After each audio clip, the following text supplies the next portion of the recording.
I think I'm good. Am I good? Let me pick up my $300 pen. Pick up my $300 floating pen right quick. Just have it moving in the background on some Kevin Samuel shit.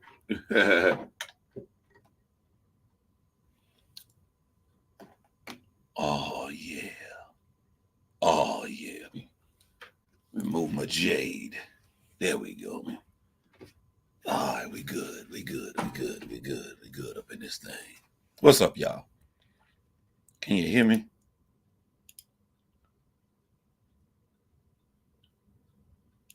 You a lot.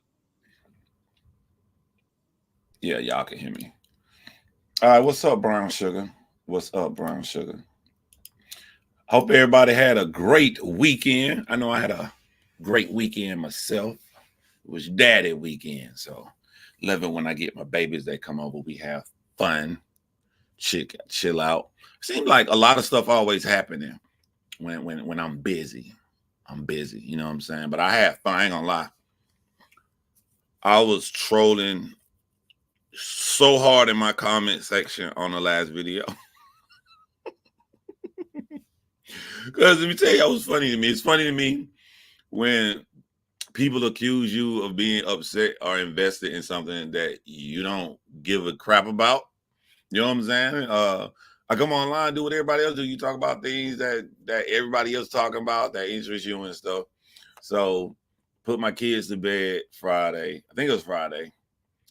Sat down on the couch, a little exhausted, and pulled out my phone and saw that Drake had dropped new music. Some other topics we're gonna talk about too, and depending on how the live go, I may do another pop the balloon segment too. So I plan to be here for a while, y'all. I plan to be live for a while, but I want to explain something right quick. Let me explain something to y'all right quick.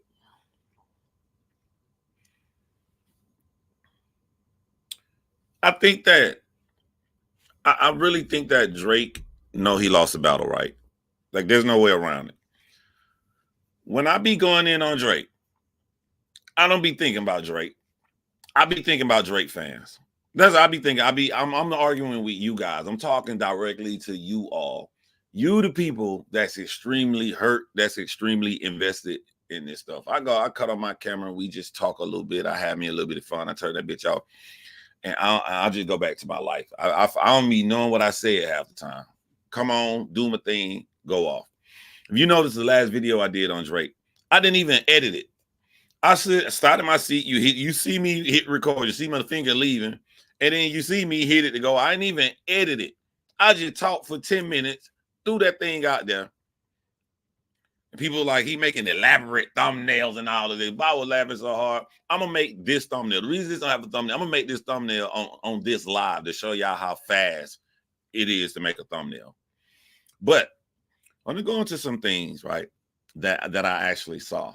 And also too, I told a couple people I'm gonna burn them on this live who's in the comment section. Hi, John and chat. What's up, Whoopi Rock? How you doing? That's how I feel about Trump fans. That's what Drake fans are starting to act like. They're starting to act like Trump fans, like a little bit. I'm just like, bruh. Because let me tell y'all the trick that Drake fans do. Drake will drop music, and they'll be like, why are you bringing up Kendrick when Drake? First of all, Drake brings up Kendrick in the song. Drake talks about Kendrick. But when you go to the video, it's y'all Drake fans. Anything you do, oh, look at Drake numbers. Y'all always comparing Drake to Kendrick. But when people respond back, you get mad and say, why they bringing up Kendrick? Nigga, Drake brought up Kendrick. You know what I'm saying? Drake did a song called Blue Light, Red Light, or whatever that shit is in the 100 gig. You don't see me talking about that song and going through the lyrics and everything because it's just a regular Drake song. He's not talking about no Kendrick. When I talk about Kendrick, it's the song that Drake talks about Kendrick in. What the heck are you guys talking about? He talking about Kendrick in the song, so I'm gonna talk about it. I don't say, look at and the one song I did forget because I said that Drake put out 8 songs, he put out 9. I remember it now. He put out the One Done Delilah crap with the racist girl. The one I forgot was the Sexy Red one. Then you got 1, 2, 3, make it 6. That's the 100 gig. Then 1, 2, 3, the second one. So that's 9 songs. 9. This dude got an LP already after the Kendrick battle, and a lot of these aren't landing the way they used to. Now, I'm about to make you mad, Drake fans. All y'all Drake fans out there talking about Not Like Us is played out. Not Like Us came out in the spring. That beat came out. This beat finna go to the fall. I'm finna show y'all something that I just saw before this live. Let me show y'all something. Don't get mad at us. You know what I'm saying? Like, hey. I think this is it right here. Check this out, y'all. Environment ever for an artist to drop an album. It is officially marching band season. It is marching band season. We've been looking at this, and I told people a long time ago, if you're tired of Not Like Us, there's nothing you can do about it. This song came out in the spring, rocked through the summer. He drops the video July 4th, and now we're in football season. Now we're in marching band season. Here's Florida A&M playing Not Like Us.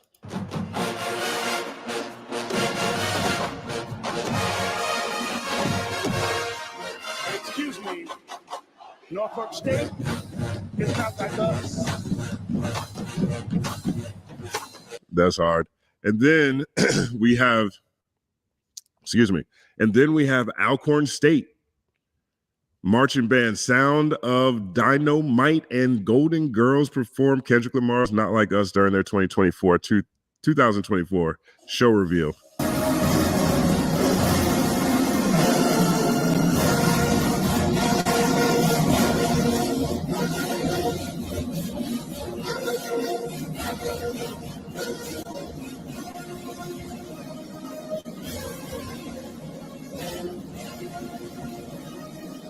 You know what I'm saying? You're not going to be able to get away from this. You're not going to be able to get away from this. This is Alabama State.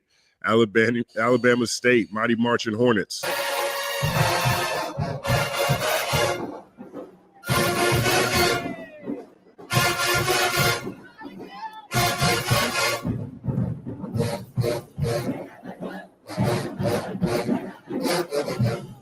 Yeah, this is going to be this. If you don't like this song, Steph Curry, I guess.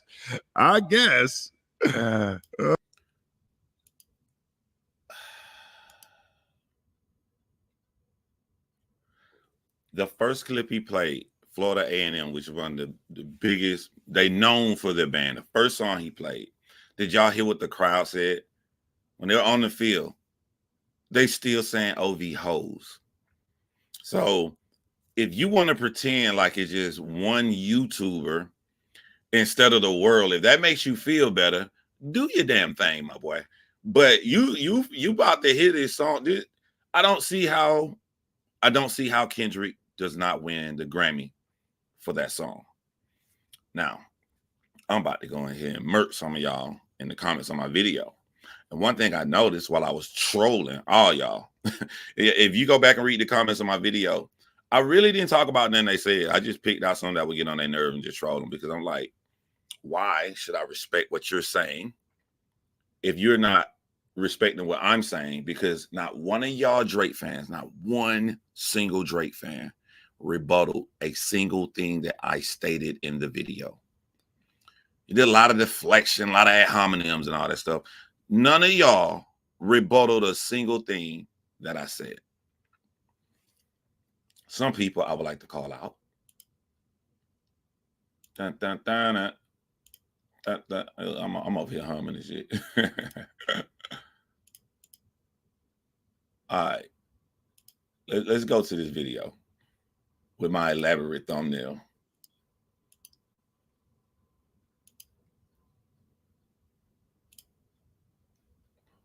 Look like I'm about to kiss all y'all. I'm glad Kate I give a fuck about the industry and Drake feelings. Oh no, I'm gonna drop the link, man. Let me get mine on first. From Jackson Straight. All right, I'll play it. I'll see can I find it and play it. All right, let's go down here, man. This was some fun comments, man. Hey, Cheeseball. I told this nigga named Cheeseball. I told y'all gonna get your ass right. Didn't I tell y'all gonna get you? Let me show you. I'm finna show y'all how corny these niggas are. I want to read y'all some of this nigga said what I say to this guy. He said 3 months later, and y'all still can't stop talking about him. Bro, who gives a fuck? When is Kendrick album dropping? Said, firstly, your name gives me all I need to know about you, Cheeseball. Secondly, who doesn't care but goes out of their way to want a stranger to know they don't care? This is what I'm saying. Y'all be showing y'all hand. You don't care, but you done left 1,000 comments on here. But you also lied. I just want to show that you lied. Just show y'all how crazy these motherfuckers are. I told this dude to stop copying and pasting this comment as a reply. So he taking this same comment and he going to other people's comments and he replying on it. This idiot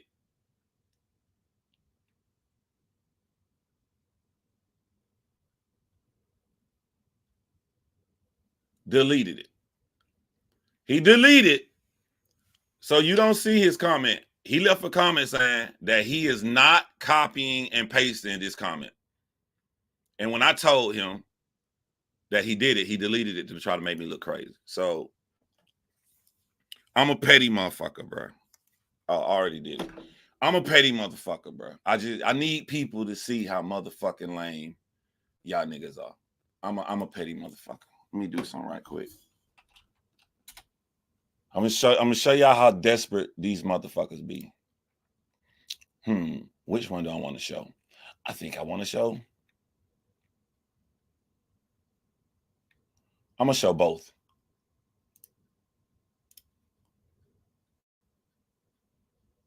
That's not.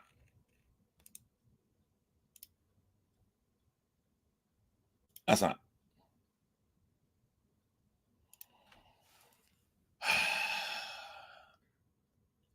My pettiness knows no levels.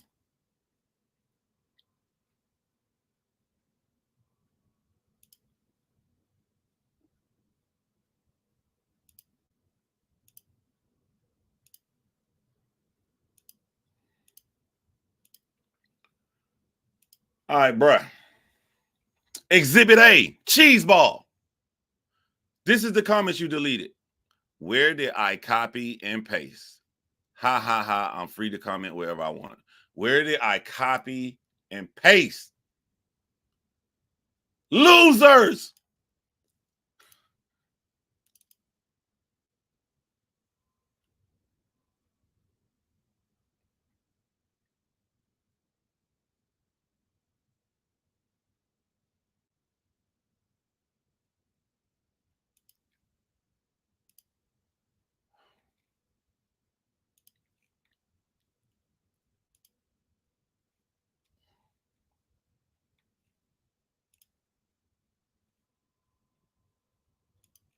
Damn, nigga, how many times did you comment on this bitch?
It's how fucking crazy these losers are.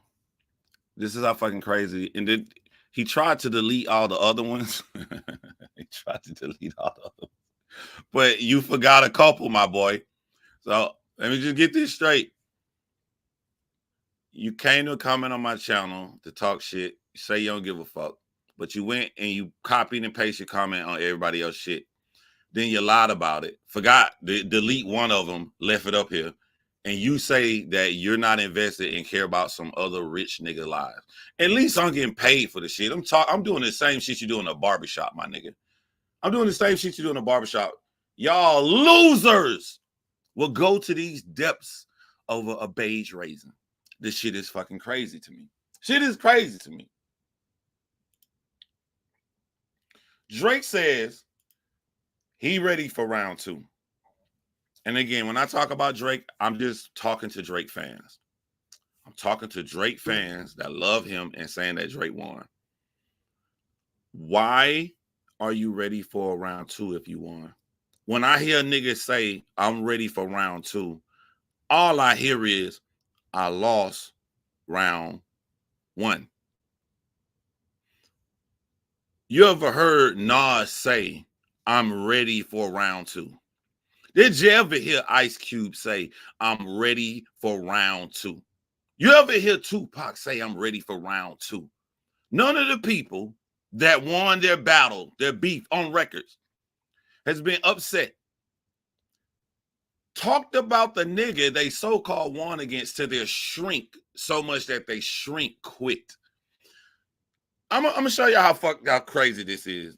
How sad that lyric is that Drake rapped about his shrink. Do you know what happens in real life when a shrink quits? Do you know what it means for a shrink to quit? This means that through all of their years of schooling, learning, keeping up with their state certification so they can remain a PhD doctor, everything in their life, they can't fix you. They can't fix you. And what's even crazier, they don't just quit. They typically recommend you to another motherfucker. This man talked about Kendrick Lamar whipping his ass so much and the problems he have in his life to his shrink that they just said, hey man, I can't, I ain't nothing I can do, Aubrey. And y'all stands are out here saying that Drake won. It's like the Dallas Maverick adding sales for round 2. Yeah. Nah, I give all people, cause I need people to know I'm a different kind of breed when you come over to my YouTube channel. I'm a petty motherfucker. I'm ultra petty. You can have my time. You know what I'm saying? I can't really respond back when I'm in daddy mode, got my kids. But when my kids leave and I'm free and it's just me, I'm here for it. I want all the smoke. That shrink said, bro, enough already. Shout out to Angry Fan Movement. I posted my video on Angry Fan Movement group. And it's just the disconnect. The disconnect. The niggas came over to watch my video. They came over to watch my video. And the nigga argued with me saying, you just rambling. I hate niggas like you because you ain't talking about the song. I literally in the video start the video saying, I'm going to give y'all my take on the song when I'm done. Tearing this nigga ass up. Pause. I go in twice. I literally look at the camera and say, now how do I feel about the song? And then everything that I said in the video was reading the lyrics that Drake said and breaking down each lyric of the song. This is the massive disconnect of Drake dick riding fans. This is the massive disconnect of the levels that they want to go to because they so fucking butthurt. Bro, I don't give a fuck, bro. It's just a nice talking topic because I like hip hop. It's not that serious to me, bro. If Drake comes out with a massive hit, you know what I'm going to do? I'm going to bump the shit out that. I'm going to be playing that motherfucker all day. I'm not invested. I'm not like a team destroy a nigga. I'm just telling the truth. If you go around talking about, you talk to your shrink. If you go around talking about how, oh, everybody hurt my feelings, everybody left me, everybody betrayed me, you sound like a loser. That's it. If he sounded like a winner, I'm like, hey man, Kendrick told Drake ass up. It wasn't even close. But Drake killing this shit. He sound like a winner. I'm saying the truth. Y'all niggas is hurt. Y'all niggas is hurt over another grown ass man that you do not know. Drake, the type of dude to apply chapstick in the middle of argument. Yo.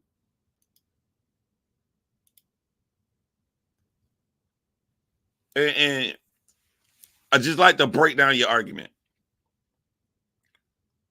Y'all saying Kendrick keeping this going. The nigga ain't spoke. The nigga sat in the room. Made 4 songs? What was it about? A 4 song? Yeah. Plus like that. He made 4 songs, went back to chill with his family, did a concert, chilled with his family, made a music video, went back chilling with his family. You ain't heard a single fucking word from this nigga. You ain't heard a single tweet. Drake is the only one running around here every time he pop up talking about Kendrick Lamar. All Drake shit. What about Kendrick? So where's your argument? Like, why y'all go to everybody shit? Come up here. I want somebody to intelligently to debate me, to defend Drake. Just out of sheer curiosity. I'm trying to understand how your brain works. If you make it make sense to me, I will sit on this live, rub my chin like, you know what, bro? I never thought about that. You're right. Everything I thought about true. Drake fans are the guys that were kind of popular in high school. They never left their hometown. I'm a disagree with you, my boy. I'm gonna disagree with you. Now, I want to be clear. If you just like Drake music, like the shit on your playlist, I'm not talking about you when I say Drake fan. Cool. Drake make good music. Like Drake music. I like a lot of Drake music, a lot of the R&B stuff. It's hard for me to respect him as a rapper because not only did he let another nigga write verses for him, but he let Lil Yachty, which we gonna talk about Lil Yachty in this live. I'm gonna break down how Lil Yachty is dead ass wrong to what he did to his group. I think Drake fans are the losers that never got chicks. They would be the only person so mentally angry and invested that they will lie in comments about comments they made. These are the losers that was never, ever cool, that was never, ever popular. Niggas who used to be popular, they're gonna be more depressed and more focused on trying to get that glow back. They ain't gonna be sitting on here online going to these fucking depths to argue. He got colonizer 19. He's a sick man. I've already broken down what I think Drake's trauma is. To emulate that big guy that he always wanted to be. He wanted to be like a Jay-Z.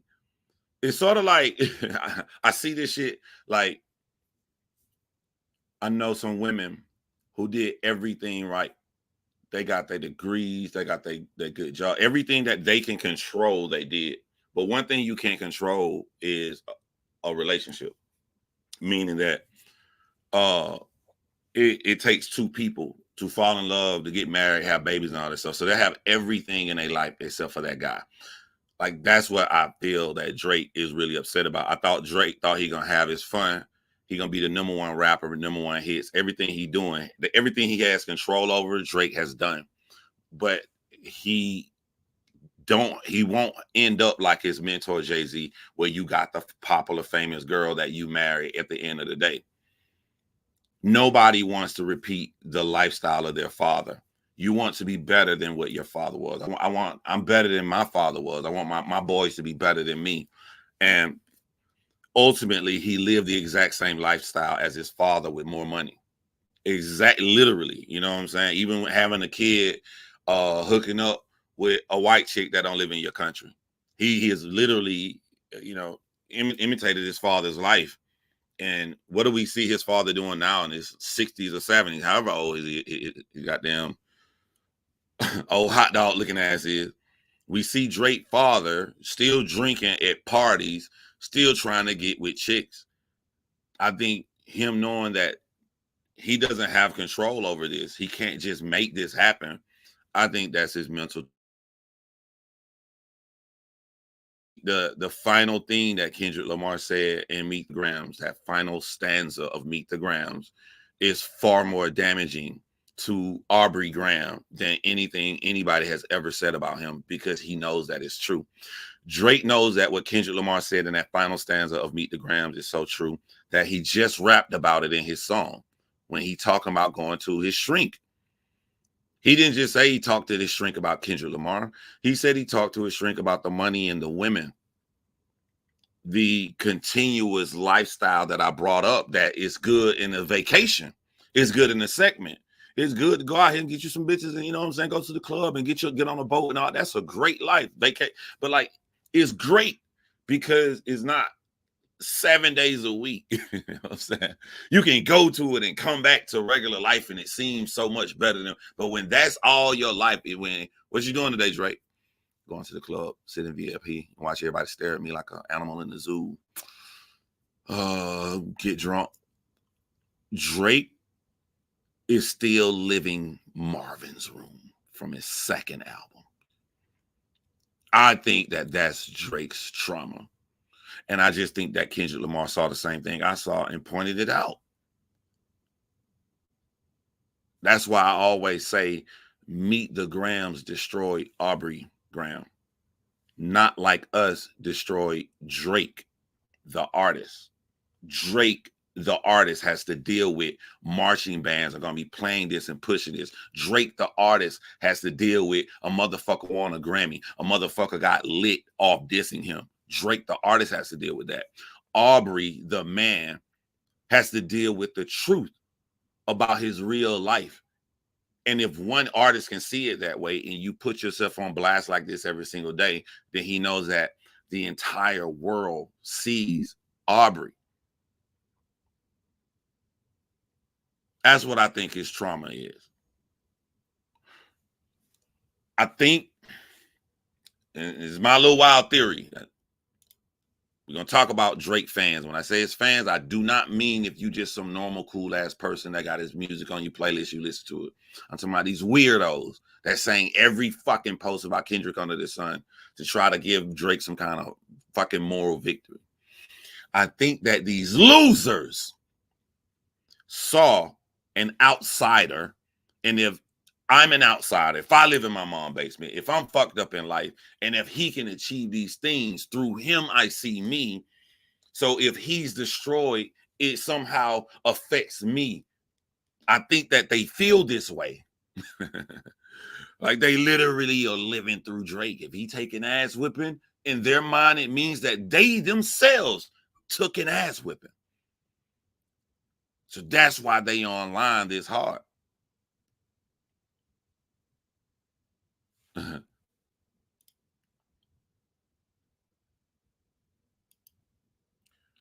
His plan backfired, so now he playing the victim. Maybe Drake should have just followed his own advice. Maybe he should not. Maybe he should have had no friends in the industry. But a nigga like me, let me tell you the Drake biggest problem, he's sensitive, right? Okay, if I battle a nigga and he not big, he a smaller dude, I ain't gonna lie, maybe a little bit I wouldn't be as emotional as Drake, but I'd be a little bit hurt that everybody switched on me for this little nigga. But if after 10 years I battle my equal, a nigga that is more respected than me, a nigga that is as popular than me. You ever seen somebody say, I know Drake, who the fuck is Kendrick Lamar? No. Everybody who knows Drake know Kendrick.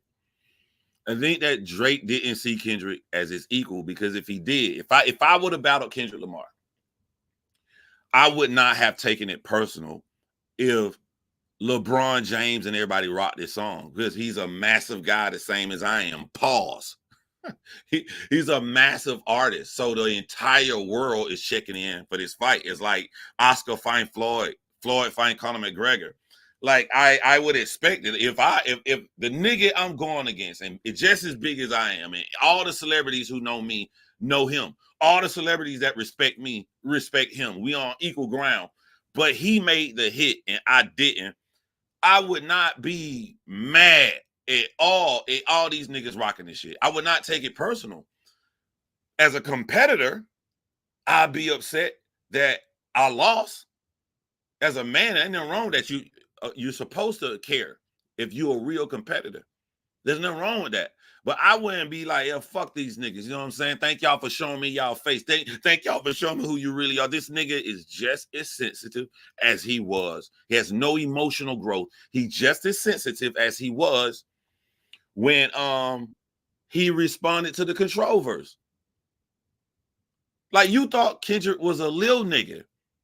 That's why you mad at all these people. They supposed to like it. He's a major big artist and that dropped a major hit. It just so happened to be about you.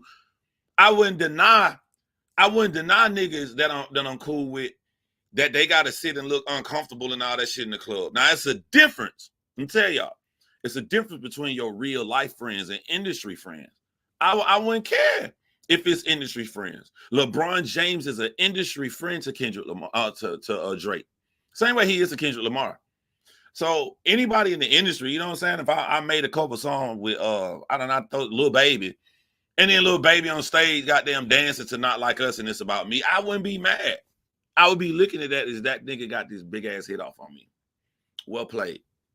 Now, if it's my niggas, my day one homies, then I'd be mad. But 40 of them ain't doing that. 40 of them acting like a real friend to Drake. 40 get mad if you play that shit in Toronto.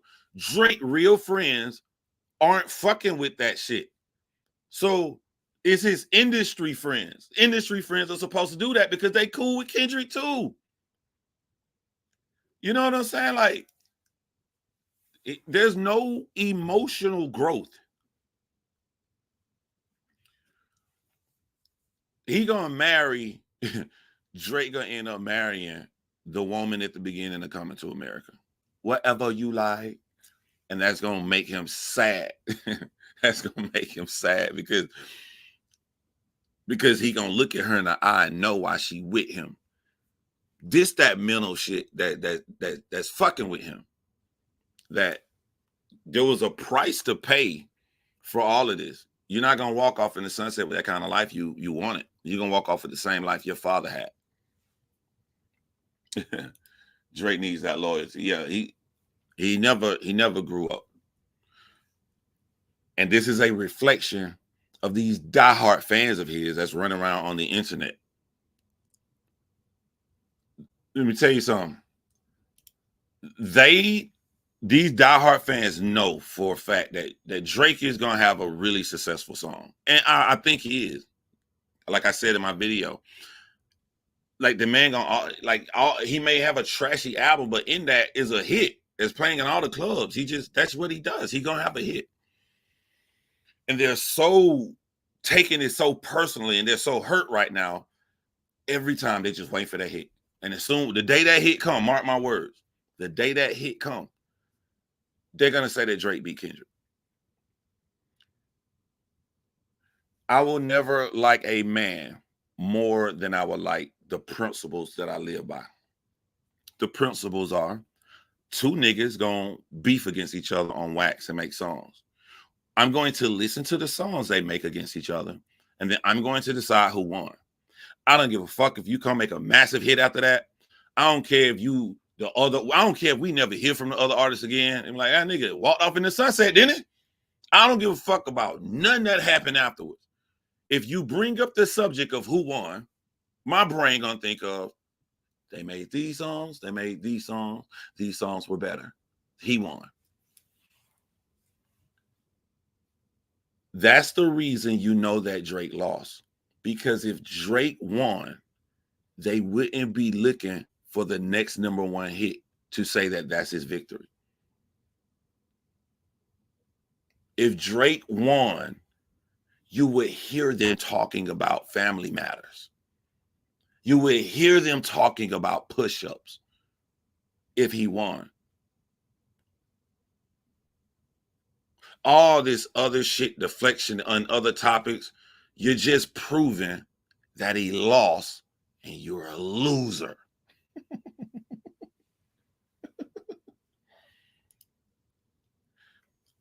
Just so we clear, I understand the little sass of a corporate nerdy white guy when I say it that way. That's done on purpose. Losers. That's done on purpose. You know what I'm saying? It hurts your feelings when you feel like a lesser alpha male is clowning you. You know what I'm saying? I don't want to be a gangster. I don't want to be gangster. Losers.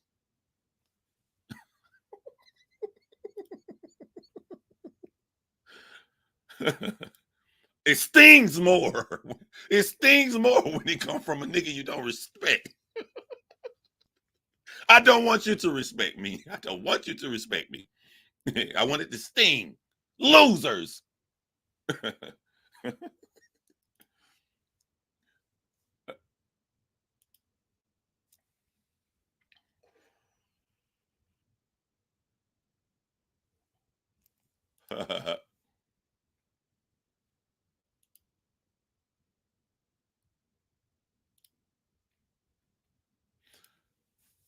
Type of one, if you know what happened with Lil Yachty and his artist. I just need to know, do I need to preface this with what happened before I break down how foul it fucking was for him to do it? Do y'all know what happened with Lil Yachty? If you know, type one. If you don't know, type of two.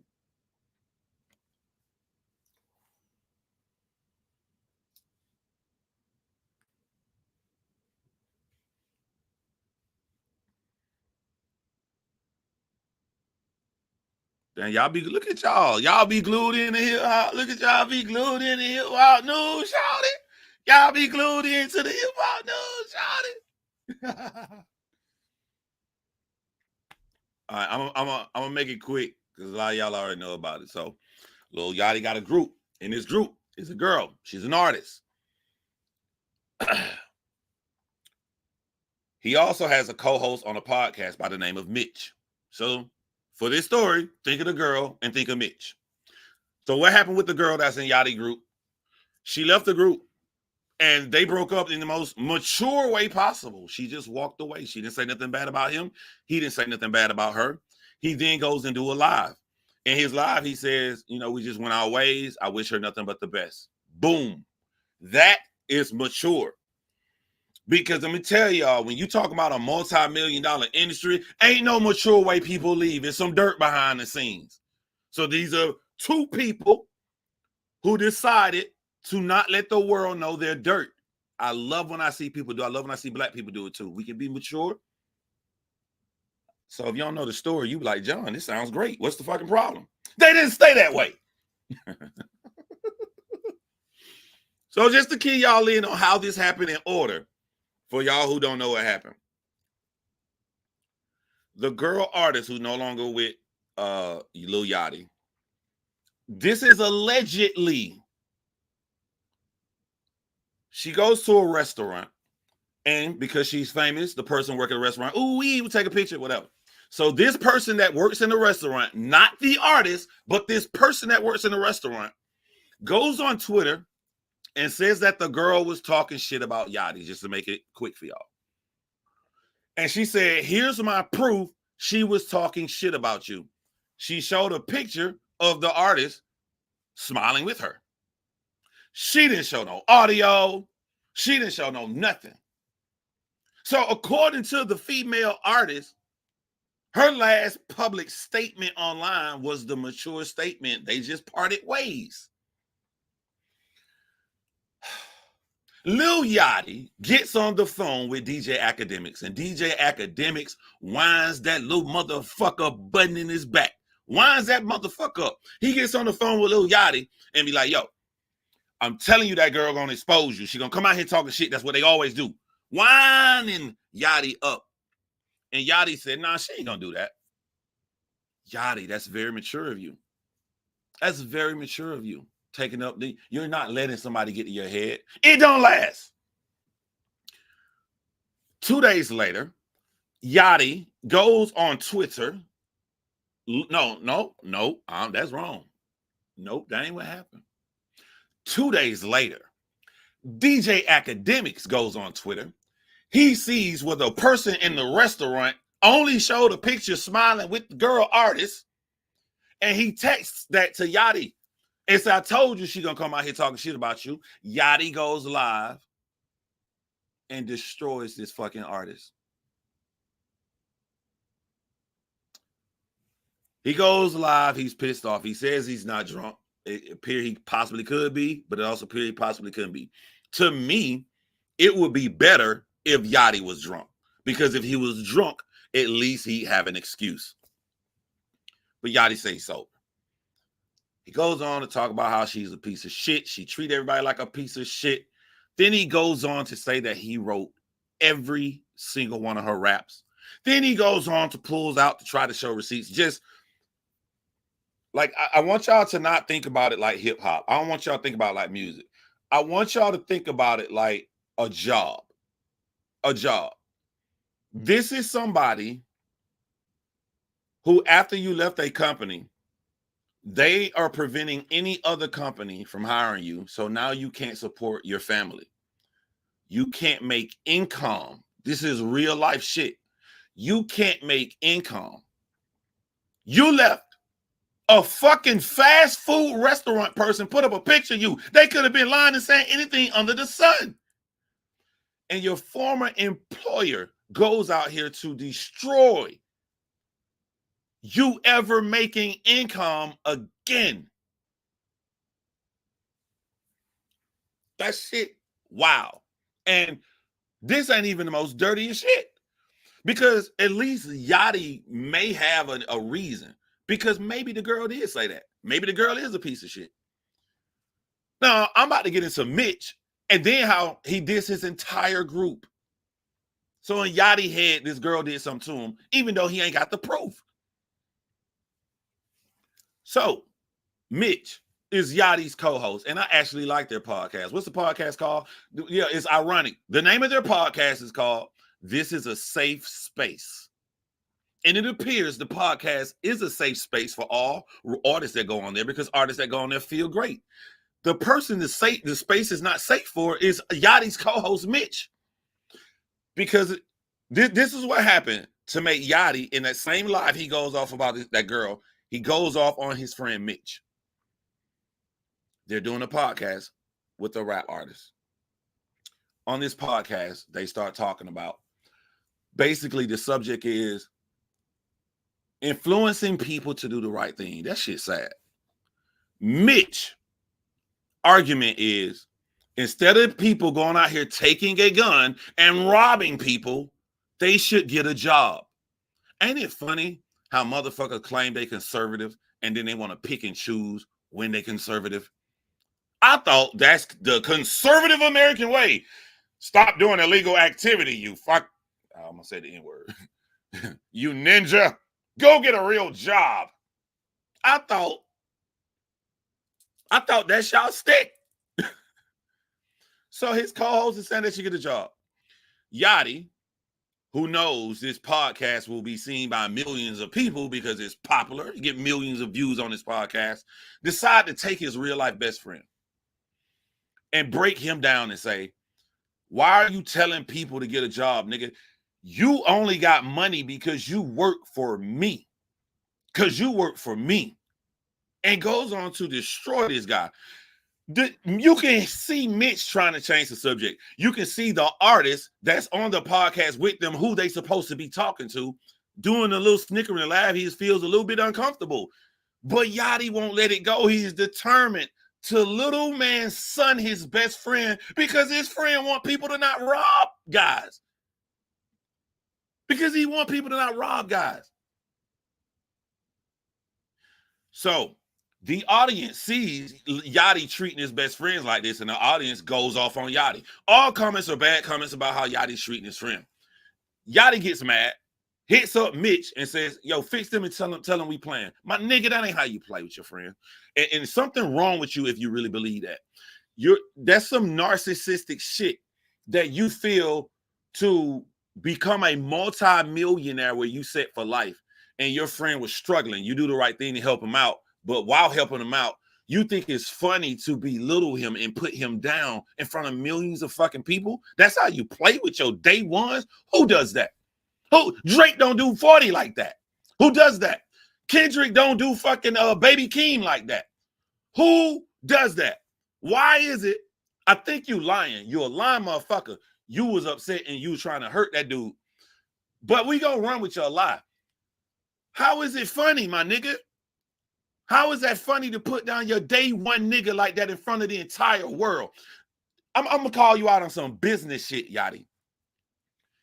If your homeboy was out there robbing people and you saved him from the streets, you gave him a career, he's your manager, he doing shit, you changed his fucking life, and you said I don't even want to do the podcast. I set up the podcast for you. If you set up the podcast for him, at one point, and you don't want to do it, at one point, he gonna have to get celebrities to come on. The celebrities are coming on for you, right, Yachty? So if you run away, and before you run away, you destroy this man as a nothing-ass nigga, that means no one is gonna respect him enough to come on that podcast. If you want your friend to have his own business that's away from you, I'm gonna get you started. I'm gonna do the podcast, but I'm gonna leave it, and you got it. Your job is to build that nigga up. Your job is to talk the most, and he talk less, and slowly over time, he start talking more. He start talking more. You call a famous rapper to come on the podcast. You say I'm sick. He do that bitch by himself. You transition your friend, and that way he got his own business separate from you, and you supposed to be proud of your nigga. You supposed to be proud of your boy. That's a real change in somebody's life. He got a big legitimate business. But you think you can just talk to a nigga like that. You can just talk to a nigga like that and put a nigga down like that. So when Yachty tell Mitch to go on and tell people they playing, guess Mitch didn't do it fast enough. So Yachty pissed the fuck off at old girl. So while he on the same live stream, he goes on to destroy Mitch, break him down. Way farther, way worse than he did on the podcast itself. Then it gets worse. Now, what are there? 5 people in that group. One of them is a girl, right? One of them is Yachty. So there's 3 more people in the group. These 3 people in that group. Even though Yachty's a total fucking asshole, at least he believed the girl did something bad to him. He believed Mitch did something bad to him. So he goes off on him. But me and Yachty are in agreement that the other 3 did nothing at all to him, said nothing bad to him. They still cool with him. In his rant, Yachty goes on to say, I dress all y'all niggas. I dress y'all. I come in there and put y'all in the room and y'all wear my clothes. I'm writing your words, your lyrics. They've done nothing to him. That, my people, is what you call catching a stray. And let me tell you how damaging that is. You got a group and you want them to be taken seriously by the entire world so they can go on and sell millions of records. Hip hop is about bravado. You want to be like that artist. That's why you buy that artist. Who wants to be like them 3 niggas when they boss come on a podcast and say he dressed them like they kids? I dress y'all. That sentence is the leak that lets you know that Yachty was not joking with Mitch on that podcast. That's how Yachty feels about his real life fucking friends. I will never in my fucking life go on here. If I'm the nigga with the bread, I got all the money and shit, I will never in my life. Let me tell y'all what I used to do. What I used to do in my 20s, right? I had the most money out of my niggas. We talking about 20 years ago. So I'm the dumb nigga, young nigga, with the spinning rims on his car and the TV in that motherfucker, the PlayStation and shit in the car. Motherfucker, I'm riding around with Chris, $200 ball to Chris style. I go off. I gotta go out of town. I give my homeboy the keys to my car. When you see hoes, tell them bitches that's your car. Get that shit. Tell them it's your car, nigga. I don't give a fuck. I've sat shotgun in my motherfucking car while my nigga driving it. Pull up at a gas station and I see some fine ass chicks and they look at my homeboy. That's your car? I lean, I say, hell yeah, that's his shit. Get that motherfucking pussy, nigga. That's how you treat your motherfucking friends. You don't belittle your friends in front of the fucking world. That's how you treat your day one real niggas.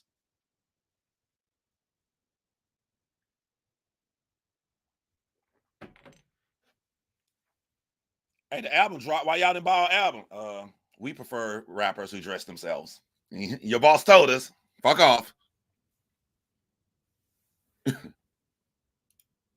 I'm clean black sneakers. I'm dead ass telling you the truth. I shot shotgun in one of my nice ass rides and saw a girl. Ask my homeboy, that's your car? Hell yeah. If you get her phone number, we got to keep her name so we can keep the lie going. So every time she come around, you got to be driving it bit. That's how you do it. Tell y'all most fucked up shit I did. It was a long ass time ago because we talking about MySpace. This is on MySpace, so this is long as fuck. My nigga, I'm on MySpace typing to a girl for a whole hour. I'm just quiet. All my niggas in the room. They like, what you doing over there? Hold on. Just typing. I end my sentence. Hey, my nigga, go. This her address. Go over there. Who address? Damn, that bitch fine. Wait, you signed on my profile? Yeah. You read the conversation, learn all the keynotes I said to her. She wants you to come over there and fuck right now. Hook my nigga up. He went over there and he didn't even say shit. He didn't even have to say shit. That nigga wanted to give me a hug. Thank you, John. So what happened? I hate it, my nigga. But it was funny because she was like, you know, you act really different in person than you are online.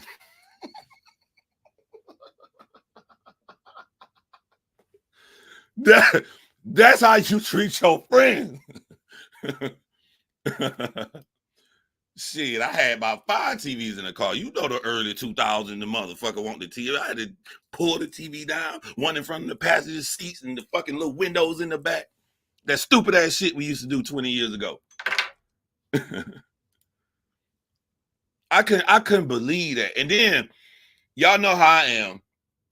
I go and read the comments because I'm not of the young generation. So I'm wondering how the young generation brain work. They liking that he snapped and he went off. DJ Academics was clowning. He was like, for DJ Academics to say, that nigga dressing y'all up like I forget the what he said, but he clowning these niggas. Yachty, you have set your friends in such a bad position that one of the most popular streamers in hip hop is clowning the shit out of them. What happened when DJ Academic started clowning Meek Mill? Everybody else started feeling comfortable enough to clown a gangster.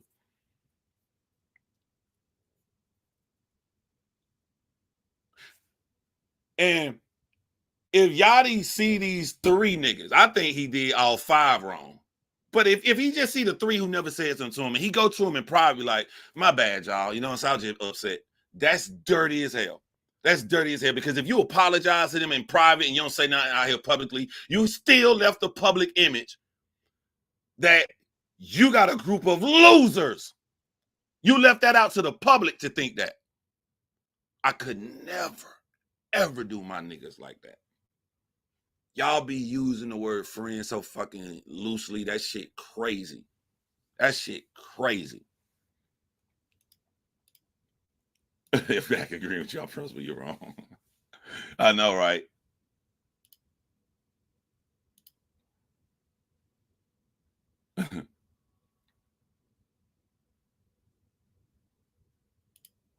You want your people to shine with you, not make them look lesser. Exactly. Is that like, it's not like Yachty's so awesome that he can make a extremely crazy great verse to bring them out of this. Your group is a group of flunkies. I don't feel that way. I said that's how you painted them out to the world. Y'all some carbon copy ass niggas. I write all your lyrics, I dress y'all. That means I can throw all y'all motherfuckers away, go grab 5 random more people, put them up there and do the same thing. Like my nigga, now that I think about it, you didn't just hurt them, you hurt your ability to bring anybody else out. Because now, if you go get a new motherfucker that can really rap, you found a really amazing artist, people gonna believe, well, Yachty's just writing for him. Yachty's just dressing him. Like any nigga that's signing you now is signing, coming in knowing that the world gonna think that they don't make their own material. That's what you did to yourself and your own branding. Yeah. These niggas really ain't got friends. These niggas really, and what I mean by that, like, damn, nobody told Yachty this would be a horrible idea to fucking do. Think about the atmosphere. Think about, let's say today, weekend over with, they went out partying. So today is work day. Today, the group's supposed to go in the studio. What is the atmosphere in the studio? When Yachty walk in and he look at them and know that he made them look like shit this weekend. How do you vibe in the studio? What's up, my boy? You know what I'm saying? I did pick out this outfit. I picked this one out, Yachty.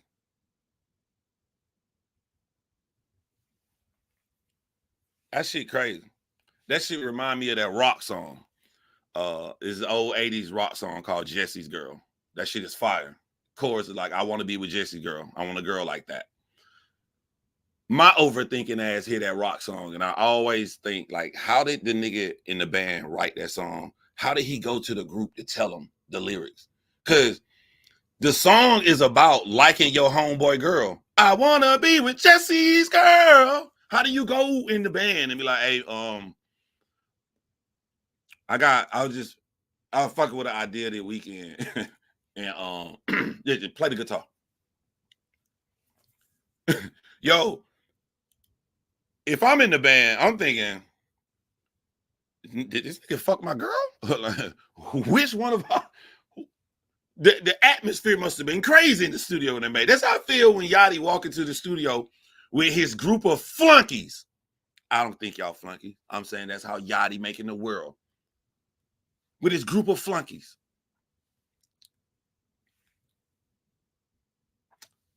In hindsight, Yachty wanted us to think that this girl is a piece of shit that disrespects everybody.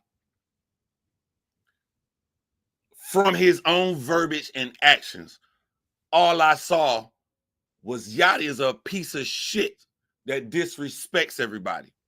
By his own verbiage, his own actions, I now can understand why she got the fuck up out of there. Think of how deep that is. We not talking about no gossip. We not talking about no he say, she say. I'm looking at his own actions. If that's what we saw over a quick 2-day weekend, imagine how the motherfucker must be around him. I saw 3 separate occasions of how he looked down upon people. Mitch, girl, and the random 3 in the group.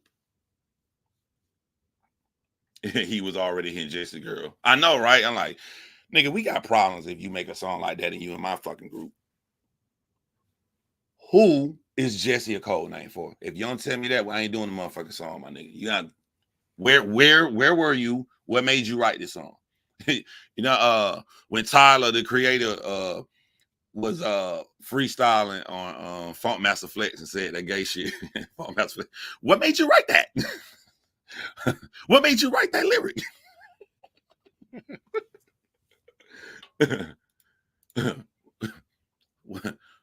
Why was you going with that?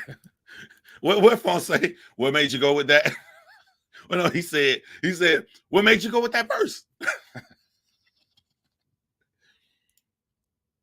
Now, I did see, to give DJ Academic some credit, after he clowned the shit out of him, he did come back, I think, in a separate video, or it could have been the same live later on, because his live be like 8 hours, and they go and cut him up. I did see in the separate part that he did come back and say what he felt that Yachty did wrong was he talking about he dressed the entire group. And he said he talked to him behind the scenes, but like Yachty ain't said nothing since. If he ain't said one single word since, the entire world just left with y'all some fucking flunkies.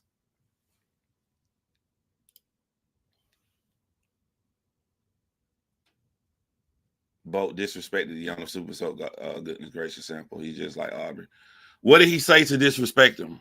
Last I checked, they could not clear the sample because the guy's a Christian, and he told him if they make a clean version to the song, he'll let Drake and Yachty clear the sample.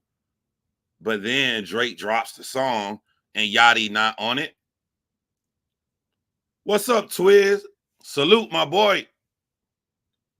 Yo, shout out to Battle Rap, man. And Battle Rap had an incredible weekend. Fucking Big K took off the hat. I know that shit crazy. I see everything, my nigga. I see everything.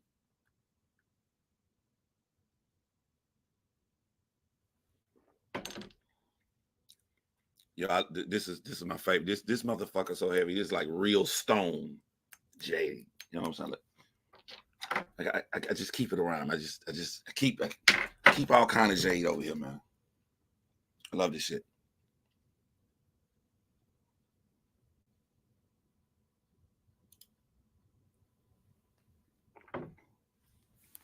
All right. Y'all tell me if this comment true. I try to be honest. Honest. I don't know if this comment true or not. But let's say for the sake of argument, this comment is true. That Lil Yachty said that the other person who beat he wanted to fucking take is not a real musician.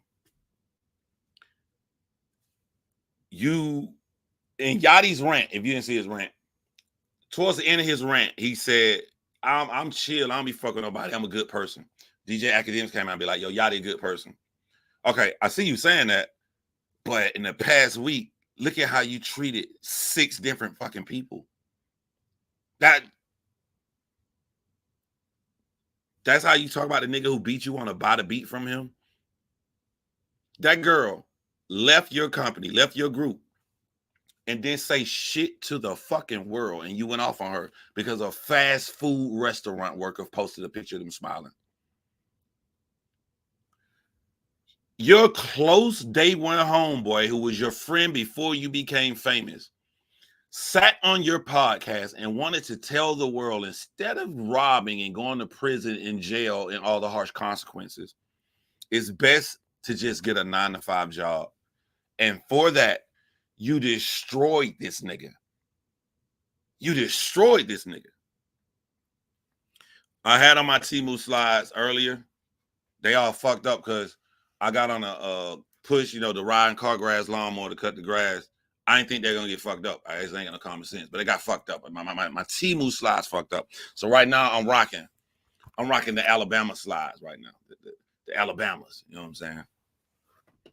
Because I'm an asshole. I like to go get gas at the gas station. I like to go to Walmart and shit. In the state of Georgia, around a whole bunch of UGA fans and some Alabama slides. Yeah.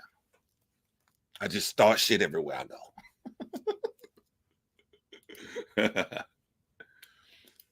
But the good thing about the T-Boot slides, which by the way, there hasn't been any new updates or information because your boy stay on Reddit about the Julio Fulio case. I'm gonna be the first one to come out here if there is. On Reddit, there is speculation that little light-skinned Sean Gathright is going fucking crazy in jail. They saying he's shitting in his hand, wiping it on the walls, the cells, but I'm like, I don't report on stuff like that. I have to have a credible source first. So that's speculation going on. If I see a police report where he then got another fine or some shit being in jail for smearing doo-doo on the wall, then I can read it, I'll report on it. But the only thing that could lead possibly that could be true, he the only one who tried to fucking climb through the goddamn ceiling to get out of jail. Is like and then tie this back in to what Mitch was saying, to what Lil Yachty best friend was saying. Sean Gathright, the shell casings not only go to a murder 1 month prior to killing Julio Fulio, but they go to 7 other unsolved crimes. Now, I don't know if these are murders or just shootings. 7. So this dude allegedly going around shooting all of these fucking people over and over and over again.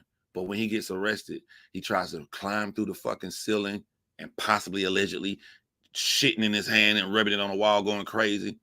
That's the perfect example of someone not thinking about their consequences. So me as an older individual, I can completely understand Mitch using their big platform to try to talk these guys out of doing stupid shit that'll land them in prison.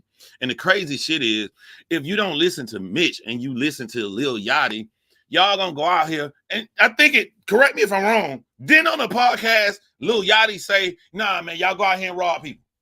I think he said something like that in that podcast, because I remember being like, wow, if you listen to him, he got millions and millions of dollars. You're going to go out here, do some stupid shit, Rob, get your ass thrown in fucking jail, and Yachty's still going to be sitting up here with millions of fucking dollars? That's the nigga you're going to listen to fuck your life up?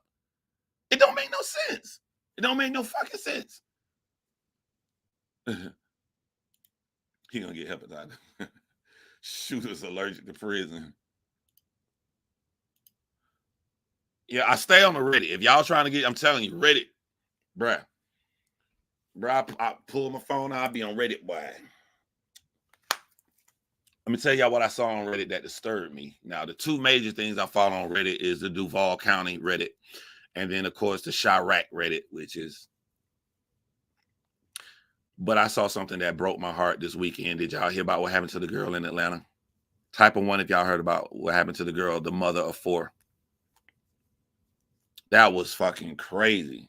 And then y'all know, before you take your ass on over there, ain't no editing on Reddit. You're going to see it live in the flesh, up close. Ain't no blurring out. There's what appears to be Ring doorbell camera. It shows a young black lady on her back porch, leaning on her door like this, and she's begging, please, please don't, please. She's screaming, please don't. You can hear her kids crying inside the house. Standing about this far from her. Show how close this is. Standing about this far from her. Literally this far from her. Guy cocking his gun back, calm. Gun jam. Gun jam. And while the gun jam, she just hovered like this, please don't. Third time the gun don't jam. Bop, bop, bop. Shoots her close blank range. She falls instantly on the floor. He continues to shoot her in the head. He don't even run. He just casually walks off real cool. Walks off. And you can hear her taking her last breath. You can hear her struggling. The one thing that fucked me up about watching this video is that, like, I don't know if it's because of adrenaline, but when you see people shot in real life, it's very rare that they are in pain. I've seen a lot of motherfuckers shot, a lot of videos, but like when they get shot, they worried about dying. You know what I'm saying? Like you forget that, like, not only this motherfucker going hundreds of miles per hour ripping through your flesh, but that bitch is hot like an iron. A little tiny miniature iron is going extremely fast and ripping through your shit. I heard this woman in pain. He shot in the head about 3 times, like close blank range. And I heard how it hurt. And I realized motherfuckers were saying, why didn't she run? And I realized what she was doing. If she runs in the house, her 4 children become a witness. He's going to kill all 4 of them. So this young mom stood on that black back porch and just covered up and embraced herself, knowing she was about to die. And she had to die right there because he had her trapped in that corner. She had to die. She could not open that door or he was going to kill everybody. And he killed her. She gave her life for her kids. Now, what made this story even sadder, like, this literally happened last week. So they got the fucking video on Reddit like within a couple of days. She was murdered last week. In March, her sister was at a gathering and she was shot and murdered. 16-year-old kid killed her sister. I don't think he was trying to kill her, but just think now. Think how fast time go. Not March, in May. In May, we was listening to Kendrick Lamar versus Drake. That don't seem that long ago. While Kendrick and Drake was beefing, during that time, this mother of 4 was at her sister's funeral who got shot to death. Imagine their mom. Imagine the summer of 2024 forever in their moms. The summer 2024, my daughter got murdered at the beginning of the summer. I was depressed all summer thinking about my daughter. I was trying to move on in life. And right near the end of the summer, my other daughter was gunned down and murdered.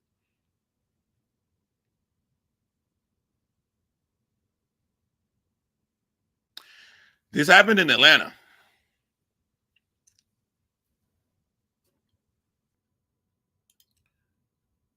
I done got so used to seeing Jacksonville shootings and Chicago shootings. I forgot that I live in the bad motherfucking place too. You know what I'm saying? Y'all come down here to the south side of Atlanta, east side was damn the southeast. It don't matter where you fucking go. You go to West Atlanta, nigga. Especially you go to East Atlanta. Yeah. Yeah, the gun jammed in her face. Like he wasn't moving fast. He was moving like this.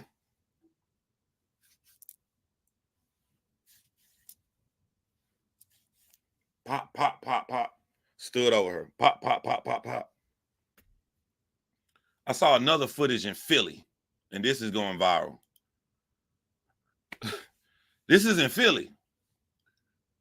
Boy riding his bike down the street. Looked like he just got his fast food on a bike. Ride past his back car. They get out on him in mass. Shot him 300 times. Stood over him. I don't know what this kid did, but these three men in all black, mask on, just shoot him. Shot him. He fell instantly off the bike.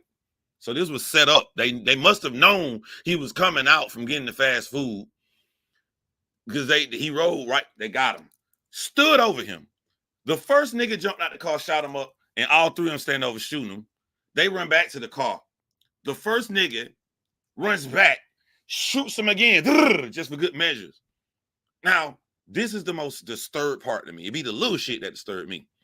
They done shot that man about 300 times. I'm not even exaggerating. That's what it says, 300 times. They get back in the car. After he doubled back to shoot him again, and as they drive off, one of the motherfuckers gets through the sunroof and shoots him as they going away. I'm like, what the fuck did a nigga do? You shot him 300 times. You doubled back. And for good measure, the nigga got out the... Damn. I hope he was a child molester or something. I'm like, what? And then I'm sitting here. I'm like, all right, I didn't watch Bloodhound Jeff shoot these dudes, and I saw this dude eyes roll back and his soul fall out as he see his dead brother on the ground. I done seen the mother foe shot up. I'm seeing these dudes in Philly. I'm like, bruh, I got something to tell y'all. And older people ain't gonna like what I'm about to say, bruh, but this is some real shit. Older people my age and older, we be going around here calling these young people, y'all pussies. You know, y'all ain't strong like we was in my day. Nah, my nigga, they crazier than us. Nah, my nigga, y'all got to stop. That's cap. Y'all got to retire that shit. These motherfuckers is way more gangster than we were. Let me tell you how I know. Like, there was just one crazy motherfucker when we grew up. Everybody knew that nigga, they're crazy. Nigga, all of them, the whole clique, the whole crew crazy. All of them. You know what I'm saying? Like, you may know one nigga around that'll go mask up and do all of this shit and maybe stand over a body. Nigga, the crew? Nah, bro. Nah. Y'all, it's over. It's over. Y'all know damn well these kids crazier than we are. Y'all don't want to admit that shit. Who was all gangsters? Jada Kiss and all of them talking about selling dope in the coke. They ain't shot nobody. These niggas signing contracts after 3 murders. Name one nigga besides Gucci Mane that you knew killed somebody from back in the day. Name me one artist. I can name you 5 off the top of my head from artists right now. Literally murdered someone. Bruh, I'm sorry. If you in your 40s, if you in your late 30s, you in your 40s, you in your 50s, nah. They more harder than we are. They more gangster than we are, bro. Ain't no way, bro. Ain't no way. Nigga, Nigga, when we were young, the tape that was going around for everybody to watch was R. Kelly peeing on a girl. Nigga, I can go right now and just see people's brains getting blown out. I can see niggas dying on their way to drill somebody. I'm prove y'all again how they more gangster than we were. Watch enough of these no jumper interview. Watch enough of these Chicago niggas talk, and you start seeing a trend. And I'm like, wait, these niggas are waking up at 5 o'clock in the morning to kill people. Nigga, ain't none of us did that. The most gangster niggas I knew. You know what I'm saying? They'll see a nigga at the party. The most gangster shit, we a drive-by. Drive-by come, they know party, some shit. Nigga, you don't know no friend. You're lying. You don't know nobody that woke up at 5 o'clock in the morning, brushed their teeth, and grabbed their gun and went out to go kill a nigga.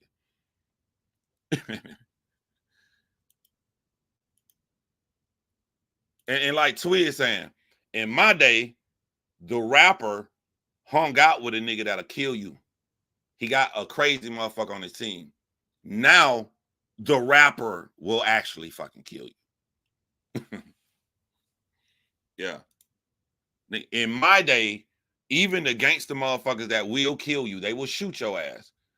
They not getting out of bed to 1:30. they laying around all day. These motherfuckers is brushing their teeth, putting on clothes, putting on cologne and shit. They go kill a nigga. Julio Fulio, when he got his foot shot off. Julio Fulio didn't call nobody. Julio Fulio is watching Netflix in his house, and he hits his vape, and it goes out. Ain't no way in hell a killer know, I think Julio vape gonna go out at 5 in the morning. He randomly leaves his house at 6 a.m. to go to the store and get a vape and got shot up. Do y'all know what that means? And the bullets matching his murder. So they saying that Sean Gathright one. Have y'all really thought about what that means? This ain't no flyer. He gonna be at a party. This a nigga vape randomly going out in the morning, and the killers are right there. They right there. That means Sean Gathright 18, so he was 17. That means a 17-year-old kid is sitting outside all motherfucking night. That's the only way Julio Fulio shot in the foot.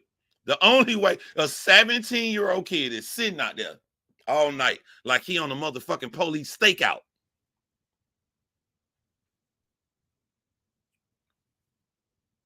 Is that?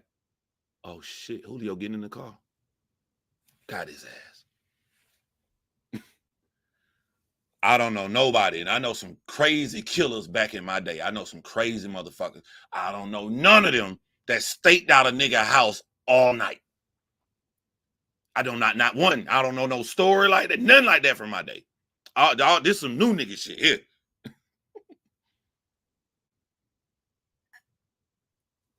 Oh, hell yeah. I'm probably the only streamer y'all know put on cologne before you go live. You got to get that. You got to get that feeling. You know what I'm saying? Like, I'm about to go to work on these niggas. I'm about to go to work on these topics. Let's get it. They hunting. And man, put a comma behind hunting, bro. Don't say they hunt me.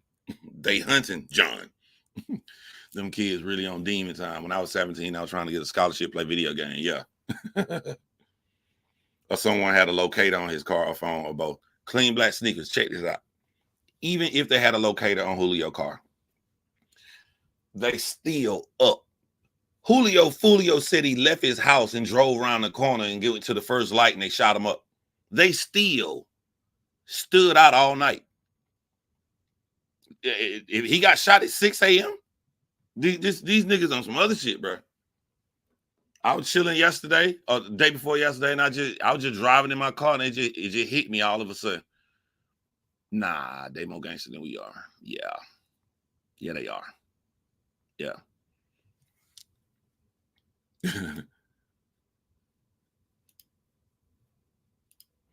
It's the internet, man. Their egos are so sensitive nowadays. Nobody can take an L or even look like they took an L.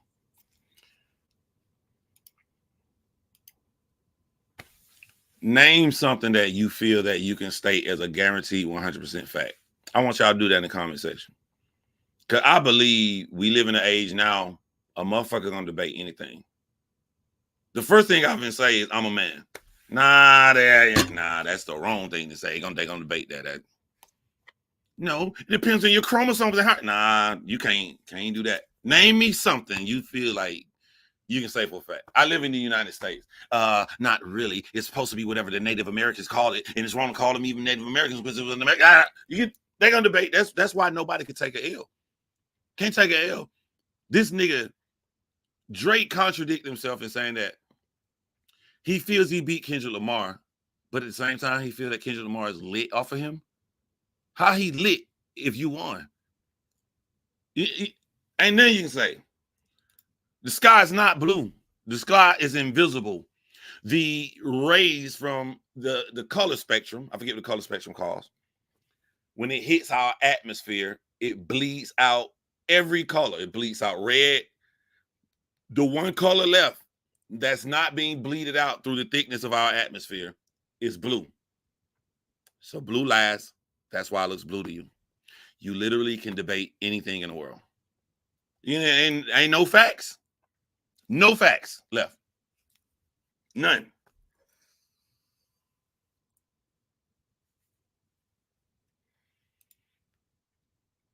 Yeah, internet stalking. I don't even. I used to worry about that years ago. I don't give a fuck about that shit now. I got a fucking electric fence and a lot of legally registered guns. Now I'd be like, I'll be bored. You say you're gonna stalk me? Don't say that shit, bro. It's a waste of time. Just go on and come out here and die. Just go on and die. Shit. Y'all gonna see me on goddamn Reddit. I'm gonna turn the goddamn Rashad on their motherfucking ass. I'm gonna turn the motherfucking Rashad on their ass. If he really want round two, go at Kendrick directly so we can get those last 5 songs. You ever seen a nigga get beat up in a fight when you was a kid? And he did what they do. I know y'all done seen this shit before. The dude beat up the nigga. And he get off the ground like this. And he do that slow walk towards over him. Now, when I used to see this shit happen growing up, I know what the slow walk means. The stubbornness in him is pushing him towards the fight round 2. But the slow walk is his brain like, I really don't want to do this. You ever seen that big dude knock the bah, dude fall out? Everybody like, you got beat up. You got beat, dude. Hey, and whenever they get up and they start huffing their chest crying, they got that dirt on their face right there from when they face hit the ground, and they do that backhand wipe.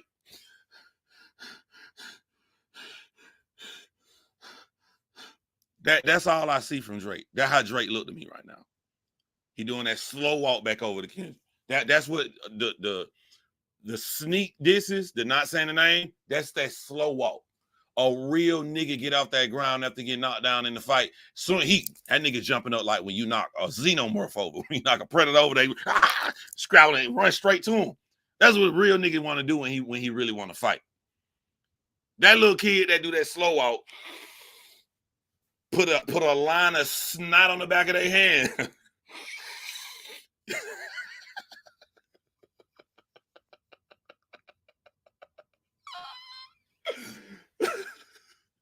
You want to help him and break it up, but you don't want to get the snot on you. Hey man, hey, I ain't gonna hit you again.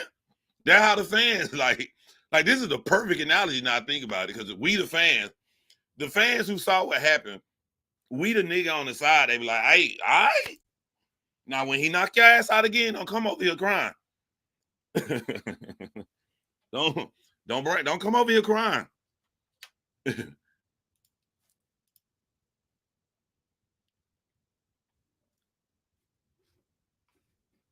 Yeah, that's what I'm saying. You said he want to sneak this like a cow. That's that slow walk.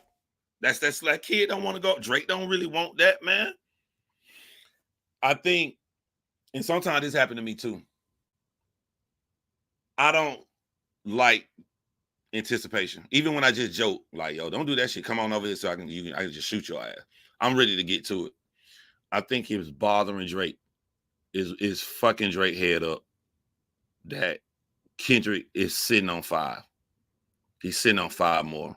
I think Drake just want to do any goddamn thing. Like, at least, I don't care how bad it's going to be. At least if it's out, I know. That motherfucking worry that it's 3 things. I put up 4 fingers. my thumb just automatically be going out on shit. They say I do a German count. 1, 2, 3. Hold on. It's 3 things that Drake is extremely worried about. I know Kendrick got an album coming.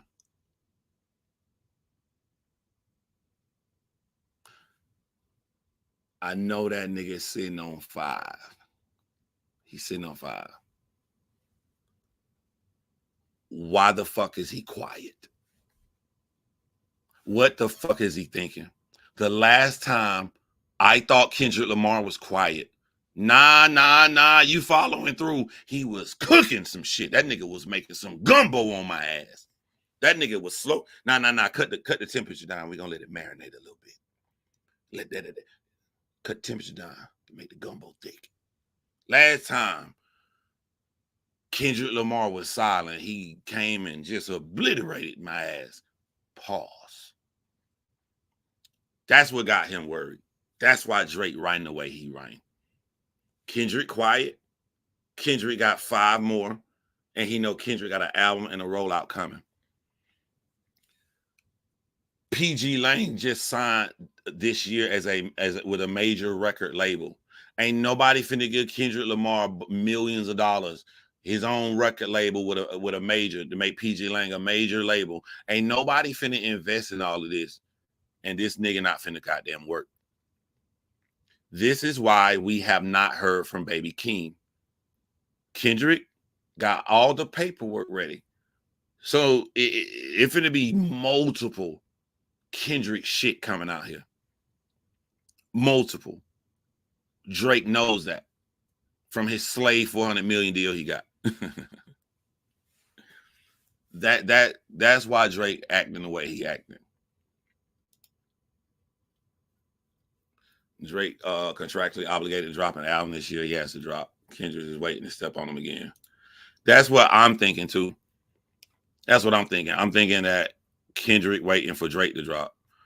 And I think Drake waiting for Kendrick to drop. Now, because of the beef, both of them niggas gonna go number 1. If Drake drop an album right now, it's gonna be number 1. Ain't nothing big coming out right now either. Ain't nothing new on the horizon. But ultimately, it don't matter. But the story will look better if who come last. Pause. Hey, yo. Like, if Kendrick dropped, he number 1. Then Drake dropped, he number 1 after that. Drake killed Kendrick momentum. If Drake dropped, he number 1, then Kendrick dropped. Kendrick did it again. The same thing he did with Meet the Gram. That's what both of them niggas really doing. Both of them niggas. So it seemed to me that Drake trying to throw out a shitload of free music, a bunch of shit. Cause like, damn, I don't want to wait. I don't keep my name out there, but I don't want to drop my motherfucking album before this little short ass nigga drop his shit. So he throwing all these motherfucking songs out here. If you throw enough out here, Kendrick will be like, all right, fuck this nigga. I'm gonna drop. He trying to bait Kendrick to drop first. Does Drake have any meaningful allies? Only got 21. I don't know what's going on with him and Yachty. He took Yachty off a song.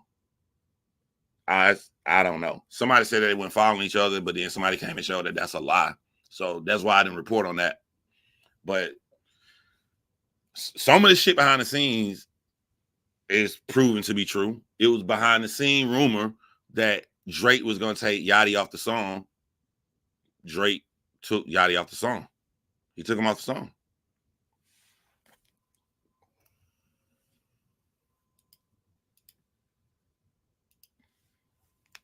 What's up, Moni?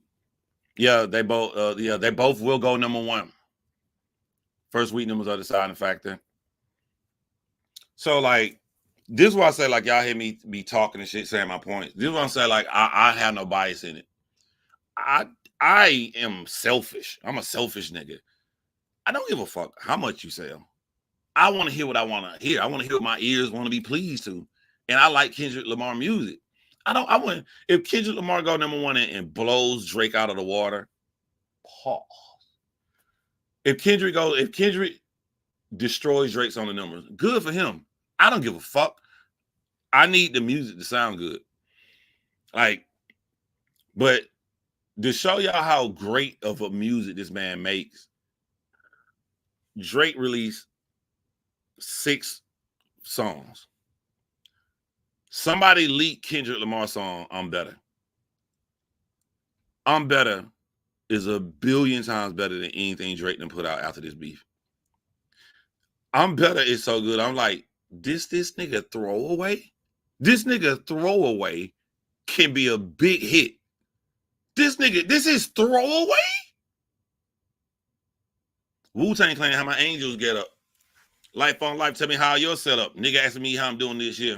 I'm better, I'm better, I'm better. Crisis, prices, don't tell us. T4, blood, check levels. Like, this is throwaway? I'm a selfish nigga, bro. I be writing songs for somebody and be like, nah, this shit too good. I'm gonna keep it. Like, if a nigga leak a song of mine and it's amazing, I'm putting that bitch out. I ain't finna just let this shit go to the wasteland. Somebody posted Kendrick Lamar's song, I'm Better. That bitch got over 1 million views. This little kid, he know Kendrick. Kendrick done gave this boy all his money. It ain't on Kendrick channels. It's on some random nigga channel. I'm like, that's his throwaway?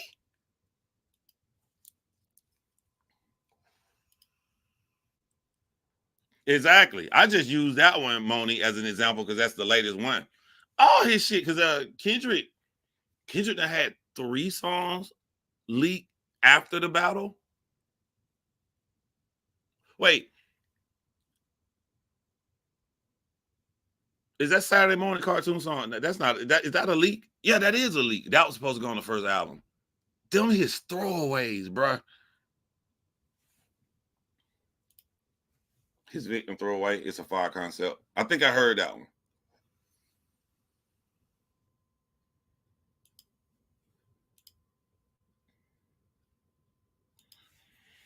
What I think gonna hurt like Drake is, this is just my theory, right? Kendrick was really going through some deep dark shit. I mean, think about Damn. Think about what Damn is really saying.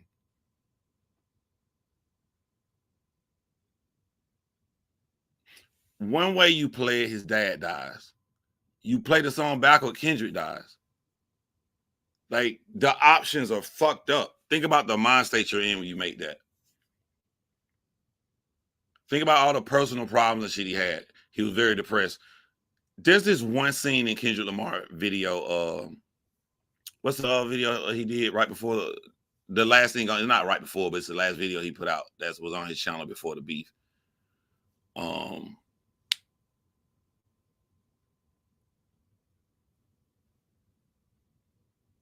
can't think of the song. Where he got on red and they holding him above. And he got the psychiatrist in the song, in the video. There's a scene in that video that makes me very sad for Kendrick Lamar, man. And the scene lasts about 2 seconds. It's the scene where Kendrick Lamar is daydreaming around all these people in these sofa chairs or whatever, and he snaps out of daydreaming and does his fake ass smile and jumps back in. Count Me Out. Count Me Out is the name of the song. Every time I see that scene, like I feel you, bro. I'm leading up to something here. So the album after Damn, which is the concept of Damn, is very depressing, even though it got some excellent music. It's a depressing concept. And then his next album is about what he went through to come out of this depressing era. All the harsh shit that we didn't know about. He conquers that. After he conquers that, the next songs that Kendrick Lamar put out is with Baby King, and they all fun and playful. I think for the first time, like, this nigga is not lying to himself. He is literally in an excellent mental space.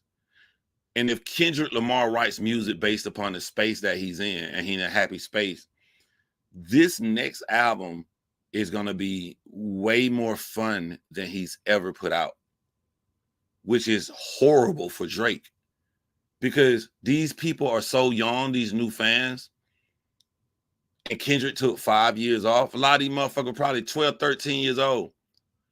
They have been misled by the public that Drake makes bangers and Kendrick don't know how.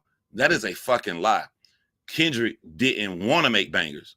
The reason we know this is because whenever he attempted to make a hit, it was a fucking hit. It was just rare that he did it. But he never tried to make a hit and it didn't land. So if this nigga is 100% on dropping hits, he in a great mental space. This fucking next album is finna be crazy. I don't know nobody who hate a Kendrick Lamar verse on a hit. Look at Kendrick Lamar, what he did on Like That. Like, look at the sample. Motherfuckers made TikTok videos and dance routines. Oh, the sample Broccoli song. Why are we calling that Broccoli? Is that officially Broccoli? The nigga, somebody said everybody, the whole world just ran with it. Like, you got half a verse. You don't even know the chorus. They turned that bitch to a chorus. Motherfuckers out here breakdancing and doing skits and everything. And you heard like 20 seconds of the song. So like this,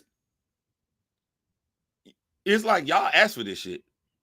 I like Kendrick Lamar music, man, but sometimes it be too deep. I don't be in the mode to feel that. You know what I'm saying? I wish that nigga just kick it and chill.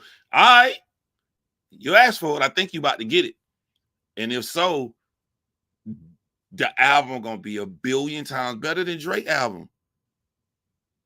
I'm not saying this from biasness. I'm saying this from For All the Dogs and Certified Lover Boy. Like, yeah, we calling it Broccoli. Hey, yo, what if Kendrick Lamar really had another name for that song?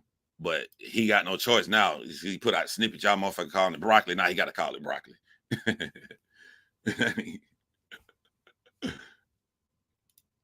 He proves it's easy for him to do it. He just chooses not to because he doesn't want to make random playlist music. He likes concepts with meaning. Yeah, I be like that too. I like my shit to have concept and meaning to it too. I'm the same way. Drake doesn't experiment. He always too busy emulating. Notice when I go detailed, no loser hardcore Drake fan ever debates the specific thing I say. I notice that because I'm like, the truth is Drake goes to somebody who's popular so he can ride that wave. Drake fans' rebuttals are, nah, Drake's so popular, he doing that to help the artist out. So then I say, if that's true, why isn't he doing songs with the Houston artists? Then they contradict themselves and say, he's not doing a song with a Houston artist because they're not big. Then I say, why do they need to be big? The only reason they would need to be big would be if what I said was true, that Drake rides the wave and coattail of other artists. If what you're saying is fucking true, that Drake is the one that provides the fame and opportunity, then why does it matter if an artist from Houston isn't big? He loves the city. He rocks from there. He got Jay Prince and all them there. He bought a house there. He loves Houston so fucking much, but he don't want to work with them because they aren't big. That means they can't do shit for him. That means it was to do something for Drake. It wasn't for Drake to help other people. Loser lyrics.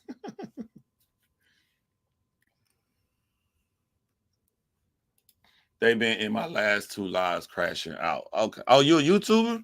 I'm gonna sure y'all make sure y'all go check out Chilling with Moni. I'm gonna check you out. I'll check you out after this live then. He's literally only that big because he stole from Houston. Was Kurt Cobain. Yeah.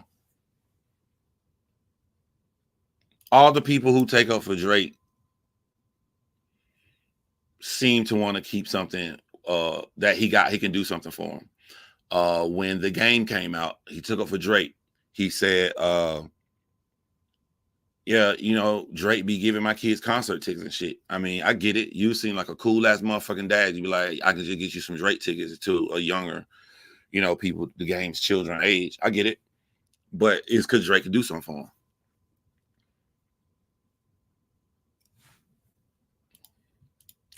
Moni has a great channel, by the way. Shout out to Moni, Chilling with Moni with the great channel. Mm-hmm. I remember telling people Kurt Cole was up next, then he disappeared. I ain't gonna lie, I was starting to get a little frustrated because I'm like, Kendrick, how you gonna make me be a fan of Baby Keem and I ain't heard from this nigga in 2 years? Like, what artist drop a fucking one album and then just goes away? But I get it. They gotta get their rollout ready, do the transitional switch over to make sure everything all PG lane and shit. Now I get it. Also to keep your artist far away from the beef so he can work with anybody he want to, so he can have his own separate career. I get it.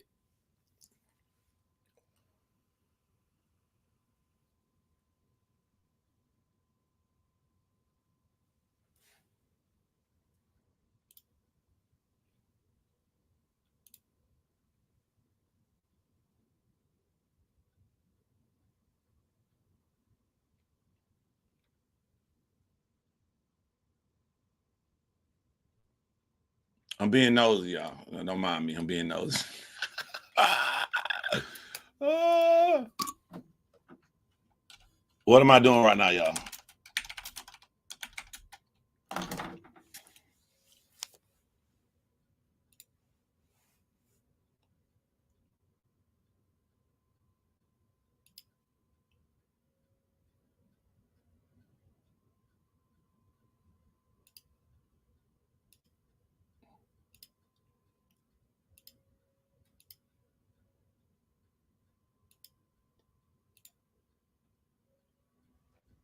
Yo, why I had these headphones on? Drake just won't die. And at this point,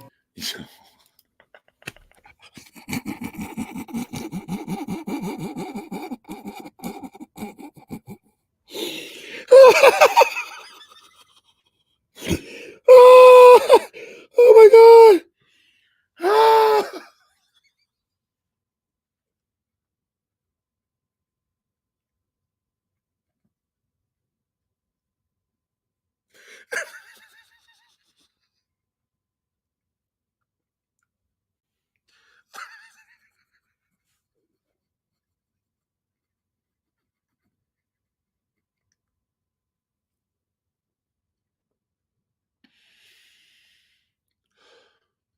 I'm in the cry.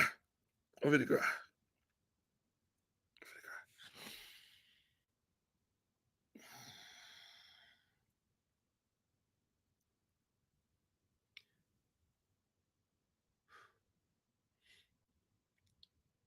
That gotta be the greatest opening to a Drake video I heard in my life.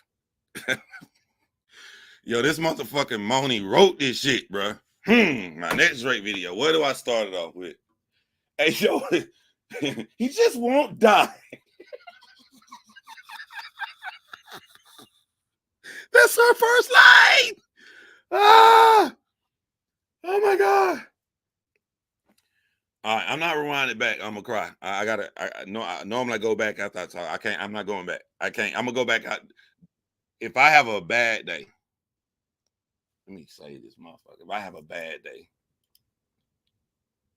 this is what I'm coming through. The first 9 seconds of this video. If I have a bad day.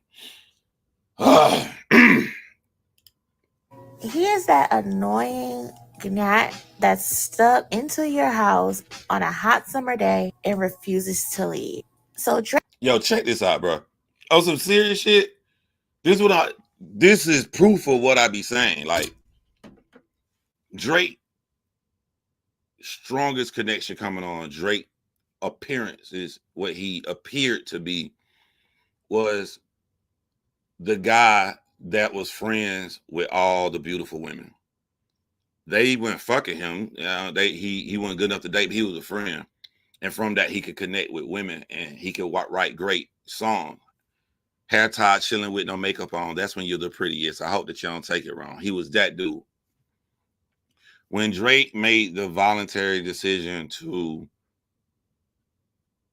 diss and destroy and put down women, when you go out of your way to diss every ex that you had, and what's sad, like my nigga, you don't have a woman that claims you. The only woman that publicly claimed Drake is Johnny. I forget Johnny's name, and it's no diss to Johnny. Johnny, the stripper, former stripper. I don't know if she stripped now. I think Johnny's talented. She got a really great singing voice. But like, when you go out of your way to, I'm the nigga that gonna fuck all the fucking bitches and the girls, you become the antithesis of the guy that you were before. You like the guy that you were before talked about that kind of guy, and then you became that guy. So you push women away. That went under the radar as the beginning of a downfall. Right there, that was the first thing that he did wrong, to become that character that was the opposite and missing out on why women liked him. Because if Drake would have stayed the same character as before, the cool friend guy to women that can relate to women's problems and understand them, he would have had more people on his side when Kendrick came to destroy him.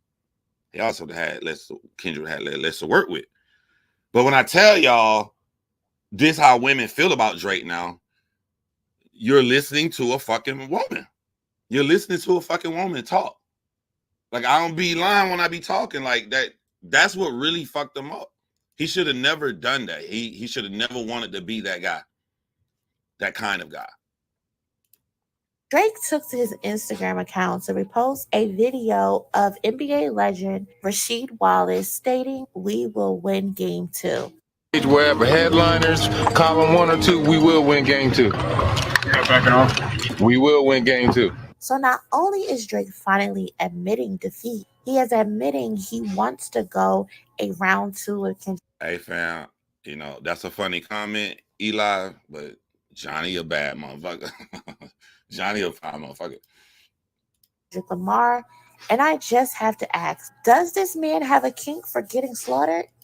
When will enough be enough for you, Drake?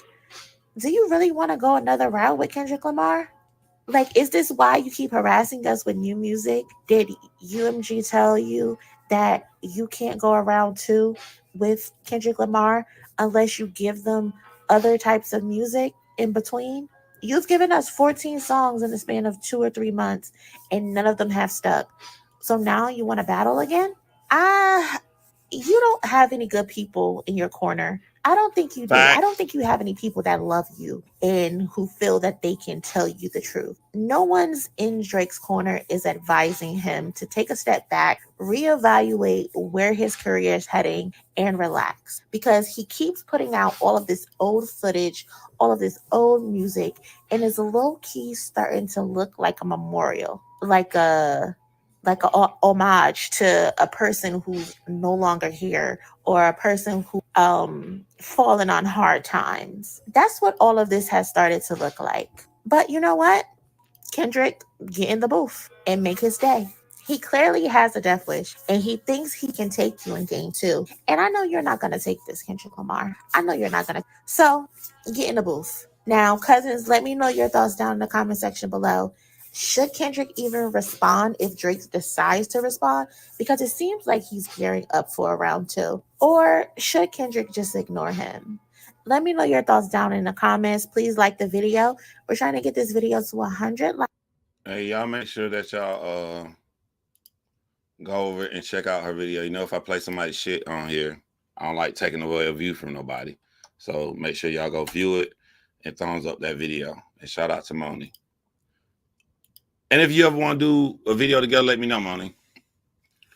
All right, so a couple things about that. Again, this is my theory. For certain, there gonna be subliminals on Kendrick album about Drake, even about the victory. And you notice when Nas and Jay-Z beef was over, a year happened, and then after that year was it the Blueprint 3? It wasn't the Blueprint 3. What was Jay-Z next album? I know Nas' next album was Godson. Both the guys took shots at each other. But Jay-Z disses sound like how Drake sound right now. He sounded hurt, or he don't understand why we like Nas. Is he Uchi while he this, or five mics? He sounded like why y'all like this nigga? He sounded hurt. When you go back and listen to Godson, Nas disses after the beef was celebratory. He literally was saying, I won. I beat you. Drake is not saying that. But I think that Kendrick is going to be saying shit like that in the album. Like, that's why I destroyed you. That's why I beat you. He's going to talk like a winner, not a loser. That's what I think that you're going to hear. Now, here's my other theory I got. I don't think Kendrick Lamar had 5 songs. I think he do now. I'm going to tell y'all why I feel like that. All the engineers that did interviews came out and said, yo, we can go home. We were there on the clock. And they said, what shocked me about Kendrick is he write a song, send it to us, we mix it, and boom, it be out like an hour later. That don't sound like somebody that got 5 more songs. That sound like a really awesome tactician that knows Drake weak points and how sensitive he is. And if I say 1, 2, 3, 4, 5 plus 5, that's gonna scare Drake. The reason I know it worked is because when Drake sound hurt and sad on the Heart Part 6, we say, you talking about you got 5 more songs, you know, you got 5 more. And I think from the way that Drake had been talking and consistently putting up these fucking memes and all of this shit online, Kendrick was like, you know what, man, let me get off my ass and make these 5 songs just in case I got to fuck this nigga up again. So I think he got 5 songs. I just think he made them afterwards. I don't think Kendrick had 5 more songs when he said it, which is a brilliant tactic that actually worked, if what I'm saying is true. Oh, yeah, the Black Album. Well, the Black Album went. That was his next album after the Blue. Nah, that ain't right. That can't be right. That can't be right. Look, I was in the Air Force when the Black Album came out. I was stationed on the Robins. I be trying to. That's how I remember time. Like where did I live?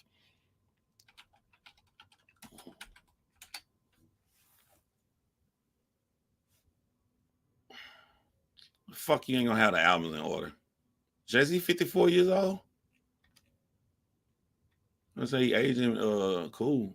It was a Blueprint too.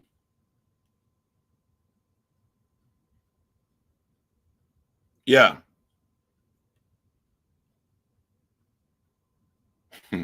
Then collaborated with R. Kelly.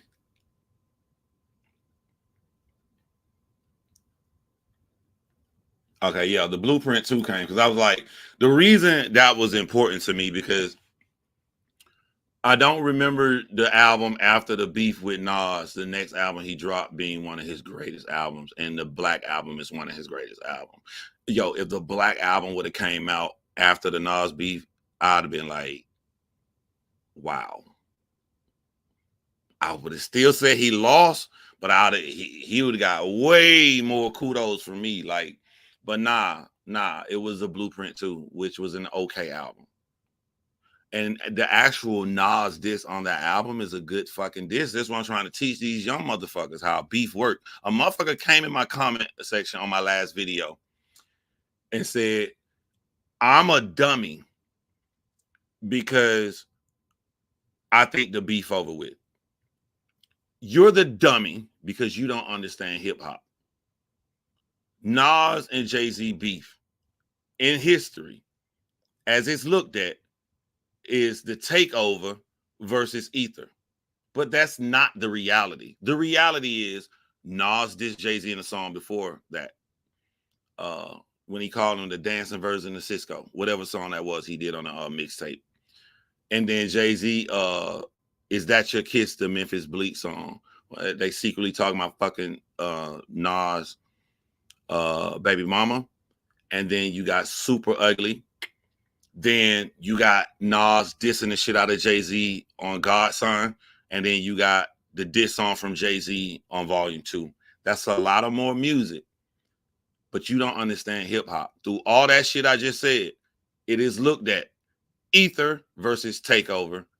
Nas won. So when you understand hip-hop, you wouldn't say stupid shit like you're saying.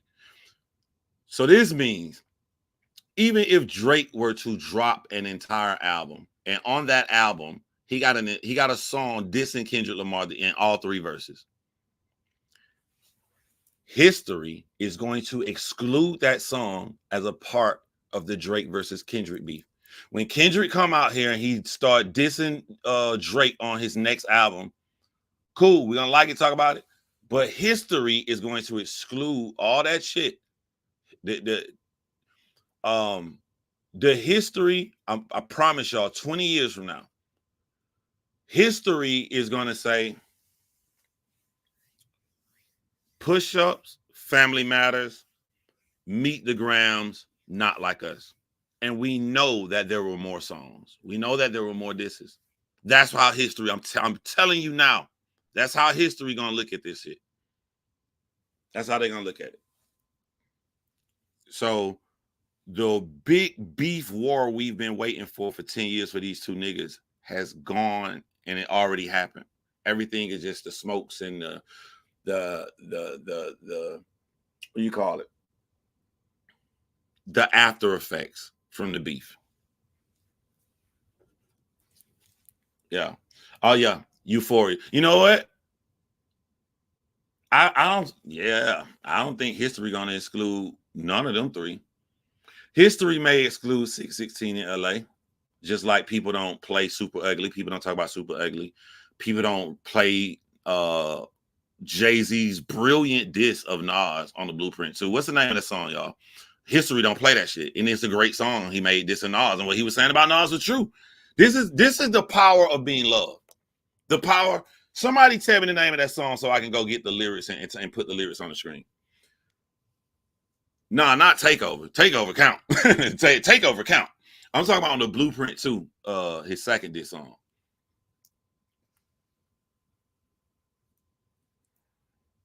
The brilliance of being loved is people listen to this song and then have nothing bad to say about it. But they're like, yeah, whatever. Because Nas had already won and he was loved. That's the same shit that's going to happen to Drake. If Drake would have dissed Kendrick on a song, like, still got your ass whooped.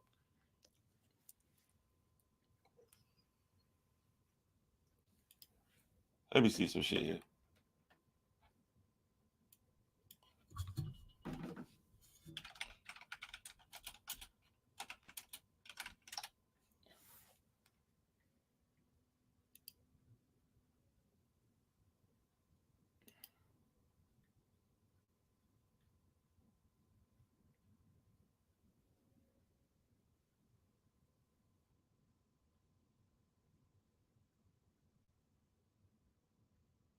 Damn, it's the Blueprint 2? I think it's literally the Blueprint 2.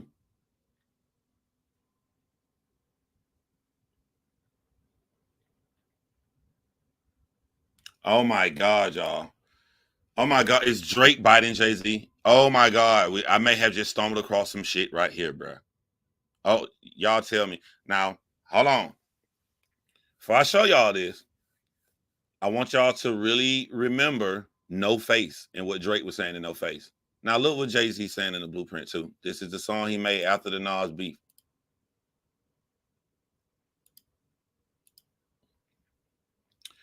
I got my mojo back, baby. Yo, behave. Nah, don't be afraid. Y'all in your articles, hot spit it, Jay. Did I not tell y'all that Nas was right, or not Nas, but that Drake was writing loser lyrics? Jay-Z lost. This is what Jay-Z saying after his loss. He talking about people hawking spit in the articles they write because the fans, like, there was no online. So this would be the equivalent of Drake getting mad at YouTubers and commentators saying that he lost. This would be the equivalent of that 20 years ago when Jay-Z saying y'all in your articles hot spit at Jay, y'all from afar throw darts from my way. What y'all thought I would not have nothing to say? Y'all fell into the booby trap. I set the trap just to see how dude react. Ain't that's the shit that Drake is saying right now, y'all? Did I not say the nigga saying loser lyrics?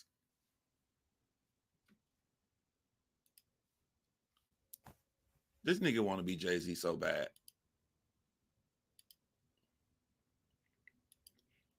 You opened the door, God. I met you annually. Because they call Nas Godson. So this is the sneak diss.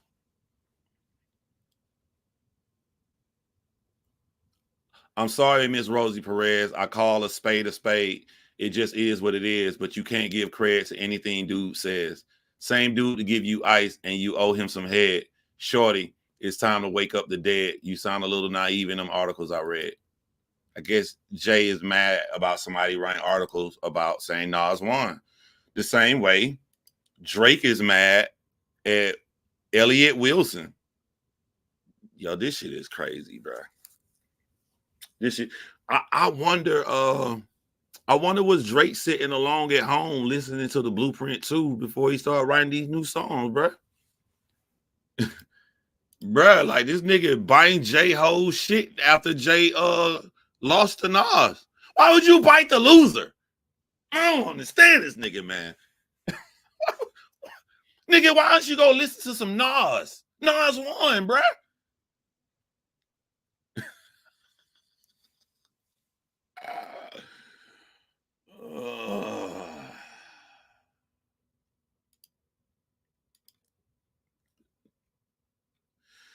Y'all can see that he's fake. Now, I did like this verse, but I'm just putting it to Drake now. Y'all can see that he's fake. The rap version of TD Jakes, prophesizing on your CDs and tapes, won't break you a crumb off the little bit he makes.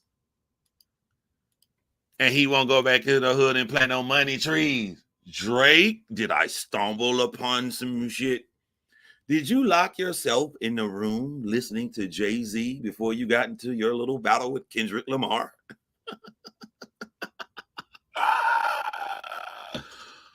What you mean the ghostwriter stuck in traffic? Fuck. 40. My close friend who I gave the nickname after one of Jay-Z's biggest clubs. Could you play some Jay-Z for me right quick until the ghostwriters get here? Thanks.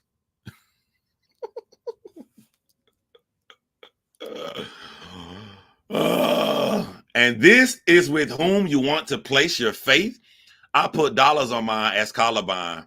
When the Twin Towers chopped, I was the first in line. That's real. Donating proceeds off every ticket sold when I was out on the road. That's how you judge Hove. These are loser lyrics. And you know what I'm saying? Like, I like this song. I like this verse. I like it as a song. But I like it as this is some cool shit to say. The nigga say after he lost. So these are Jay. You know I rock with you. You're my favorite artist, but these are loser lyrics, bro. Like this is some hurtful. You hurt that Nas won, and I'm supposed to be absorbed in myself. Let me tell you how I know Jay-Z hurt. Right, like you're not supposed to remind the fans of shit you did. The fans supposed to love shit you did so much that they go and defend it and say it. Like when you saying shit like this, that mean niggas just ain't rocking with you, and you're trying to show like, hold on, you're literally hating on Nas. This ain't even loser lyrics. This is hater lyrics. Why you like that nigga? That nigga ain't all that. That nigga ain't did. Look at what I did. Look at me. Come over here. Come over here. Look at me. Loser lyrics. Loser lyrics. Every time there's a tragedy, I'm the first one to help. They call me misogynist. But they don't call me the dude to take his dollar to give gifts to the projects. These dudes is all politics, depositing checks. Some good flow right here too, though. Some good flow. They putting in their pocket. All you get in return is a lot of lip. But y'all buy this shit, caught up in the hype. Why? When niggas lose battles, they go and put down the fans. Ain't this the same shit Drake and his fans are saying? Oh, y'all just caught up in the hype. Kendrick just come out here and make moments. Oh, if we say you won, we smart, we intelligent. If we say you lost, we just caught up in the hype. Loser lyrics. These are loser lyrics. Cause the nigga wear kufi, it don't mean that he bright. Cause you don't understand him, it don't mean that he nice. That's where J. Cole was trying to take it against Kendrick before he backed out. This is on some you rapping like you trying to free the slave shit. I was just joking around, having fun on the live, but now I'm starting to really believe that Drake was listening to some Jay-Z before this battle. If not before the battle, that Saturday evening when everybody first was enjoying when that morning happened and Not Like Us came out, because that would have been the only time he would have had to write that sad ass the Heart Part 6 shit. This is some Heart Part 6 shit a little bit. This is just better, a lot better. But yeah, wow, the parallels are crazy. Exactly. Crazy.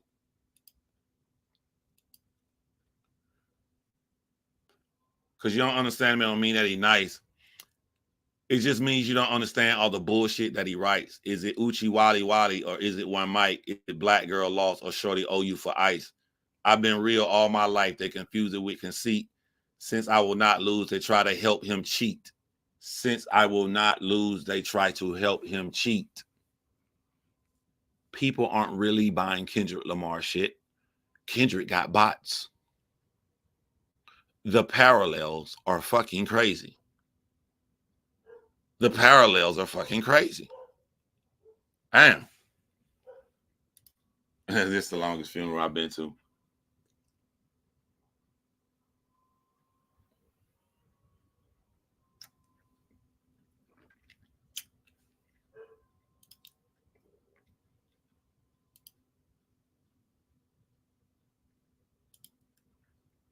You're right. Kept saying the shit corny. But while he's standing on stage saying the shit corny, what was the fans doing in Webster Hall? What was the audience doing? They was loving that shit. So he tried to discredit the fans. This is what niggas do when they lose. And I feel like I'm the only real nigga alive, bro. You beat me, I'm gonna say you won. I'm such a strong competitor. A nigga beat me. I'm going back to watch it. I want to know how I lost so I can close that hole so it won't happen again. I want to learn from the nigga because he obviously was better than me at this point. I want to learn this shit. I can't learn it and grow if I deny reality. If I deny reality, I'm forever stuck here for someone to do the same shit and fuck me up again because I'm competitive. I don't want to get fucked up again. So it drives me to want to learn how I lost. They don't make niggas like that no more. They don't make niggas like that, I guess. I don't get it.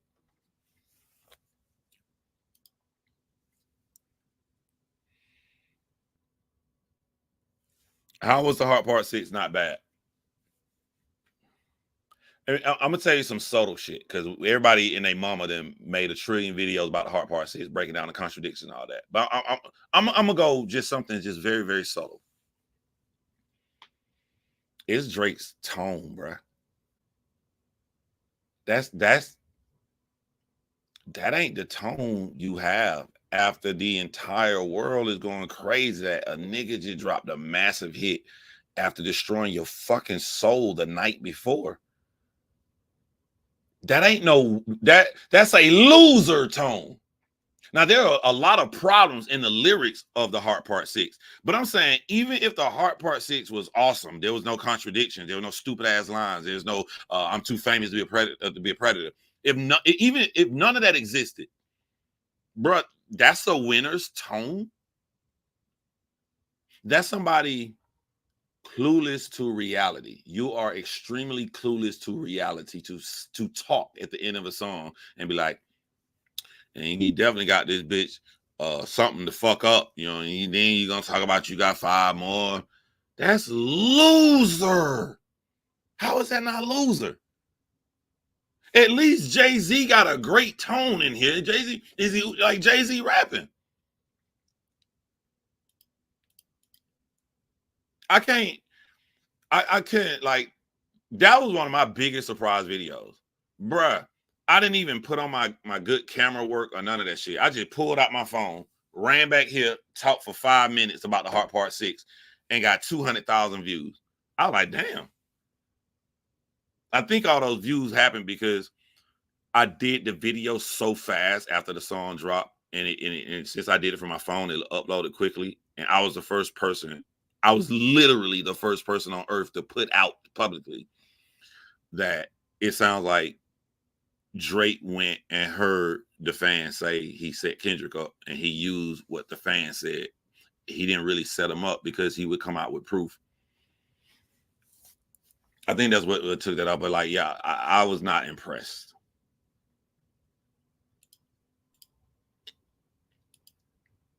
There's a valuable lesson learned, so it evens up for me when the grass is cut and the snakes will show. I got to thank the little homie Nas for that, though. Saving me the hassle of speaking to half of these hoes. And I'm going to let karma catch up to Jaz-O. Hey, yo, for y'all young people, Jaz-O was like a good friend of Jay-Z. I think Jay-Z even got his name from Jaz-O. Jaz-O first brought Jay-Z out. Jay-Z used to rap like Jaz-O fast and shit.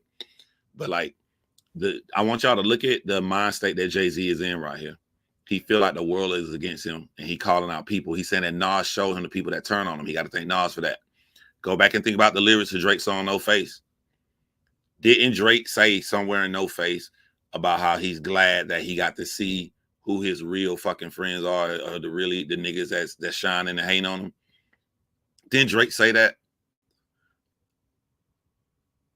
Now, I wish that I would have thought about this before I went live, because I could have made an excellent video on the comparisons of No Face to the Blueprint Part 2. And all that video would have been fucking huge. But this shit just hit me while I was live. Now somebody gonna be secretly watching this. They finna gonna put this shit out. Hey guys, guess what? I just thought about this, you know? Somebody finna go chop this. Somebody finna steal my idea, y'all. Yeah. You would be a worthy competitor if it was really a predator and you weren't lying to every blogger and editor. Well, you think that's bars, Flo? That line itself is similar to the line Jay-Z said in his song early in the first verse.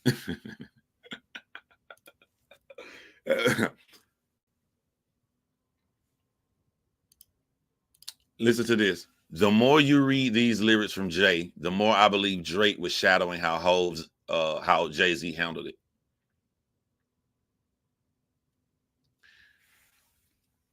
For y'all young people who wasn't around when the Blueprint 2 dropped, this song did not gain major traction. Anybody around my age who like, y'all can back me up. This song, so I think if allegedly Drake went back and listened to the song and he was trying to emulate Jay-Z, I think the reason he would do it is to see, well, Jay-Z survived. Jay-Z's career wasn't over with, so let me see how Jay-Z survived. But Drake is looking in the wrong place. Jay-Z did not survive because he made this song. Jay-Z survived because 2 reasons. He made hit records, hit songs, and number 2, he made great lyrical songs, like on the Black Album. What more can I say? Encore. Now, you know your ass is silly when they got you in the mag for like half a billy. That means the shit that you wrote must speak. Either that or your foe is silly. It's both. I don't mean to boast, but I don't brag. Them don't act like I ain't on their ass. I'm the Martha Stewart that's far from Jewish, far from a Harvard student, just had the balls to do it. That's why Jay-Z survived. You know what is crazy? If you look at what I just said, how Jay-Z survived all lyrics. He didn't survive because he made songs like this about Nas. Nobody gave a shit about this song. It gained no traction, right? if you think about encore, if you think about what more can I say, Drake got something that he can do like that, and it makes me wonder why he hasn't done it. The timestamps. He throwing all of these crazy ass motherfucking songs and 100 gigs of old fucking footage we don't care about. I should go download it because if I ever want to make a Drake documentary, he is giving us great footage for a fucking documentary at least. But I don't think Drake is capable of dropping a bad timestamp record. They all slap. They all are good. Yo, you throwing all this shit. Why won't you just make a timestamp? The fact that you not making one, the fact that when you put out 100 gigs, they were you making commercial songs. When you supposed to prove to us that you really write your shit, why don't you drop 100 gigs so you making Lord Knows or one of these real lyrical songs? But you won't drop that in your footage. And you won't make a timestamp record that will clearly, you've never in your life got bad press from any timestamp record. It's all been 100% positive. Why won't Drake make a timestamp record? Yo, bring the motherfucking ghostwriters back from vacation, Drake. That's all you got to do. That's all you got to do.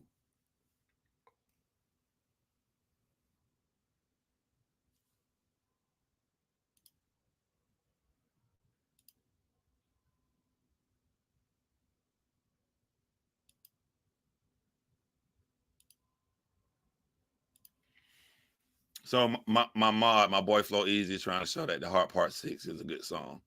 So hear me out, Flow Easy. I like that line. I think that line is dope. It's a generic line. It's because you're a fan of battle rap. That's why you like that shit. As a battle rap fan, the fact that he flipping like lines, tap, dialed in, I get it. But when you doing some clever lines, tap, dialed in, how does that great line? That's a good generic bar. How does this hurt Kendrick? I'm gonna tell y'all, bro. I talked to my boy Mickey Facts. Normally, I don't talk about private conversation, but I'll say this private conversation because this is some shit I say publicly. I'm talking to Mickey Facts, and we talking about, you know, Lupe taking shots at Kendrick. And I tell, because I know, you know, Mickey Facts friends with Lupe. And Mickey Facts cool with me. But I tell Lupe straight up, and I tell Mickey Facts straight up,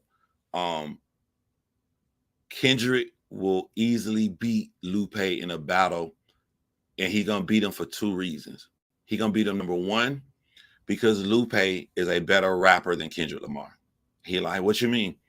If he better, I said, because he's a better rapper, Lupe is gonna be focused on making these intricate, clever lines.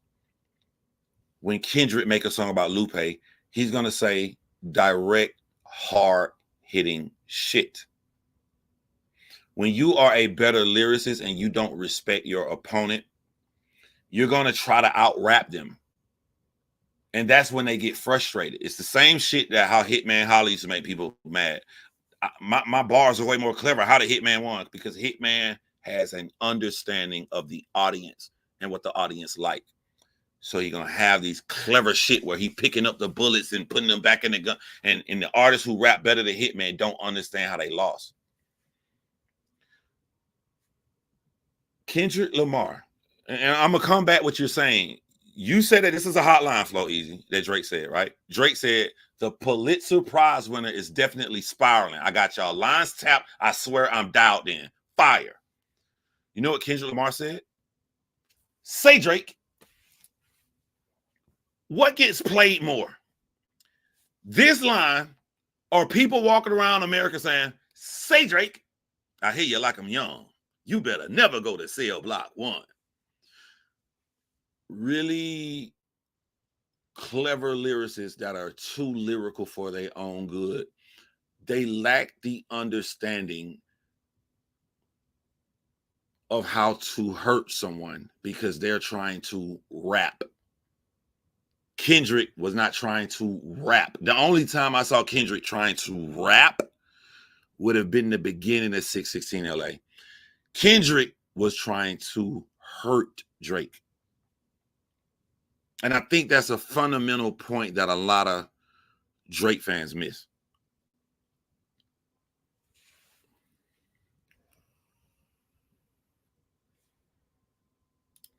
And Flow Easy, you fall into the same trap with this line right here. He's quoting when Drake said, I'm a war general seasoned in preparation. My jacket is covered in medals, honored in decoration. First of all, I got a theory about Drake when he starts saying this shit, but I'm going to hold that second. First, this right here, the fact that you put that up shows me, Flow Easy, you don't understand mentally war, how to hurt somebody. Because you're right. That is a great lyrical line. I'm a war general seasoned in preparation. My jacket is covered in medals, honored in decoration. That's a hot line.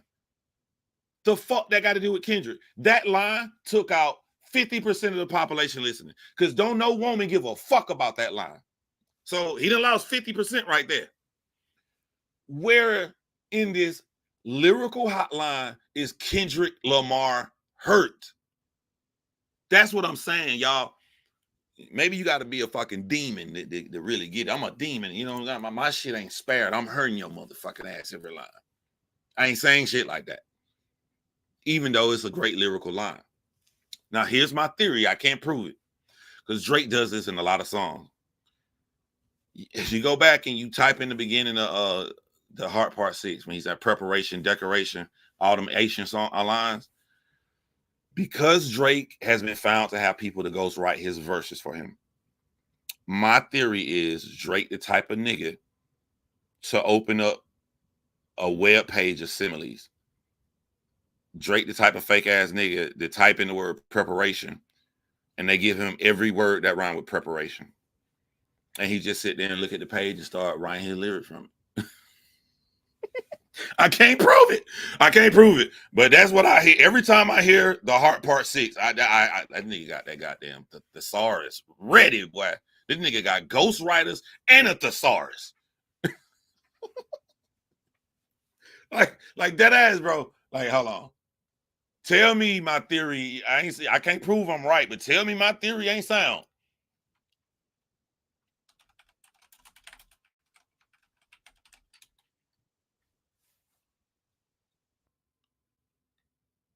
Let me find it.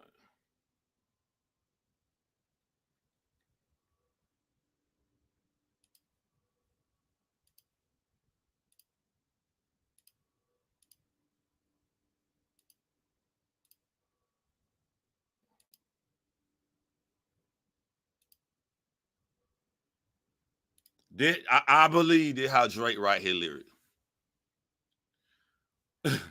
I'm a war season veteran preparation.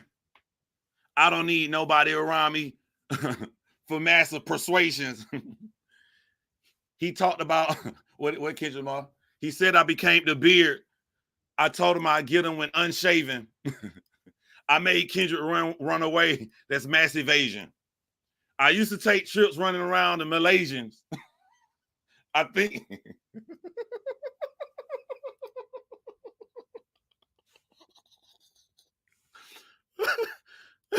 Hey, yo, this ain't the first time I thought this. It's just the first time I said it out loud. But I swear I be sitting back listening to Drake rap sometimes like, this shit sounds just like a thesaurus, bro.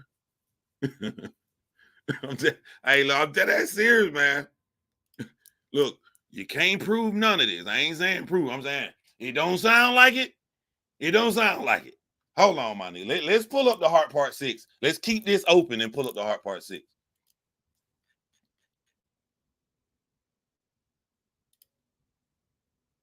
Man, I don't know how to use this shit.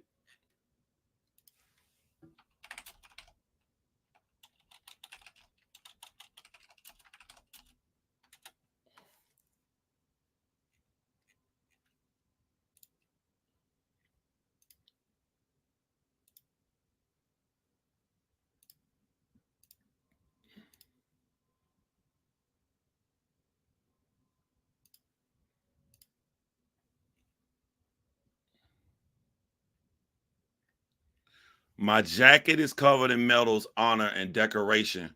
You waited for this moment, overcome with the desperation. We plotted for a week, then we fed you the information. The daughter that's 11 years old, I bet he takes it. We thought about giving you a fake name or destination, but you so thirsty, you're not concerned with investigation. Instead, you in Venice studio, it's a celebration. You got to learn to fact check things and be less impatient. Your fans are rejoicing, thinking this is my expiration. Even the picture you use, the jokes and the medication, the Maybach glove, the drug use, the drug he uses for less inflation. Master manipulator, you bit on a speculation. You dumb and reactive nigga, I'm petty with dedication. How many of these motherfucking words was on that page? What about the bones we dug up in that excavation? And why is it Whitney denying all of these allegations?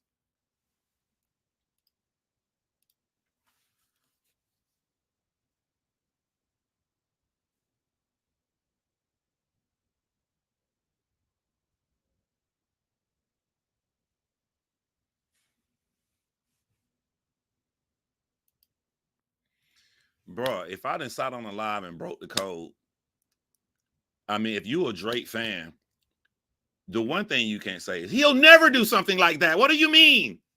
We heard the nigga take credit for shit he didn't write. 13 in a row. What do you mean? Like, this is not a moral conversation. We can throw fucking morals out the motherfucking window, my nigga. Is Drake using a thesaurus to make his verses, bruh?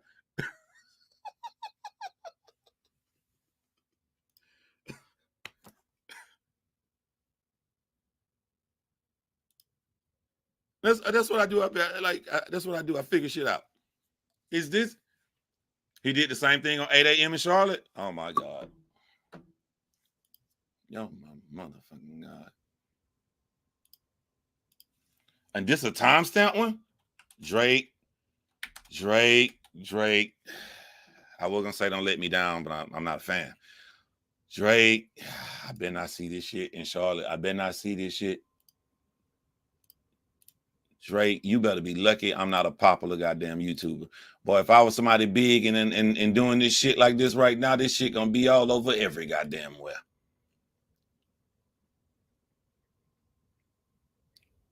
Which rhyme word did he do it with?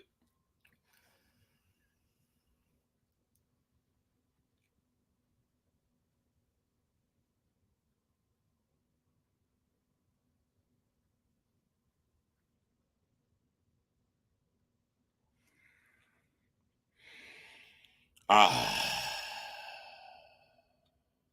just want to see the whole thing. Let me read verse 2. Diamonds do the silly dance. I raise up the wine glass. Metal detectors beeping and security bypass. The numbers go up on someone pull up the line graph. The days are gone by. It's like I'm living in time lapse. Been talking to Adele like he majored in finance. Shania Twain notepad. I'm making it line dance. You trying to rob me and it's going to feel like you sitting at your favorite restaurant because nigga, that's where you dine at. Mob ties, I swear we like a bitch with fine sisters and fine cousins, the family all bad. I'm preaching to the dogs about cleaning their images. I swear I'm like a young TDJ to my menaces. Long kiss goodnight, PDA for my nemesis. 300 acres PGA on the premises. That's what y'all really bracking like this verse in parenthesis.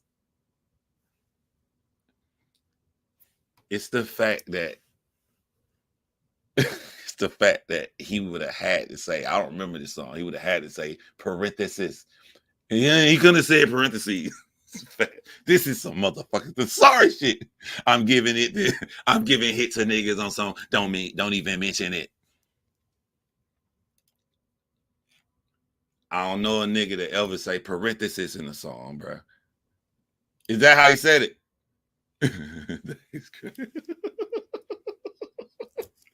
Hey, who remember 8 a.m. in Charlotte? I don't remember. Is that how he said it? Parenthesis.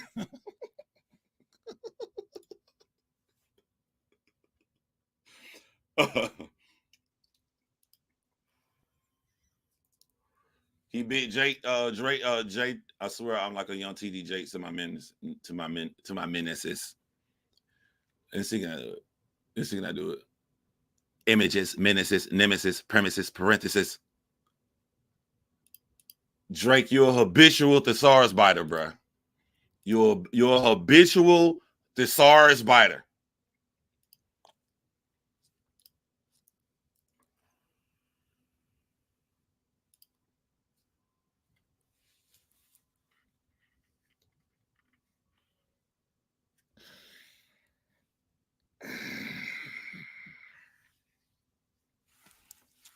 Hey, Drake. Say, Drake, I'm about to pull up this 4 p.m. Calabasas song. I bet not hear no motherfucking thesaurus shit up in here. You hear me, boy? You hear me, boy? I bet not hear one motherfucking thesaurus rhyme scheme up in this bitch.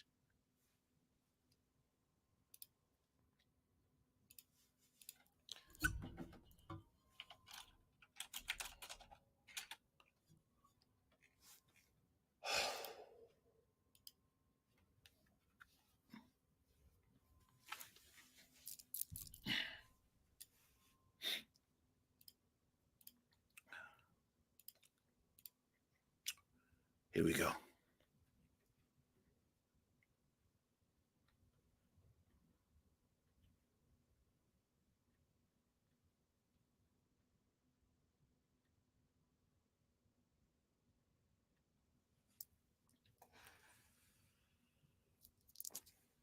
What? You gonna come back?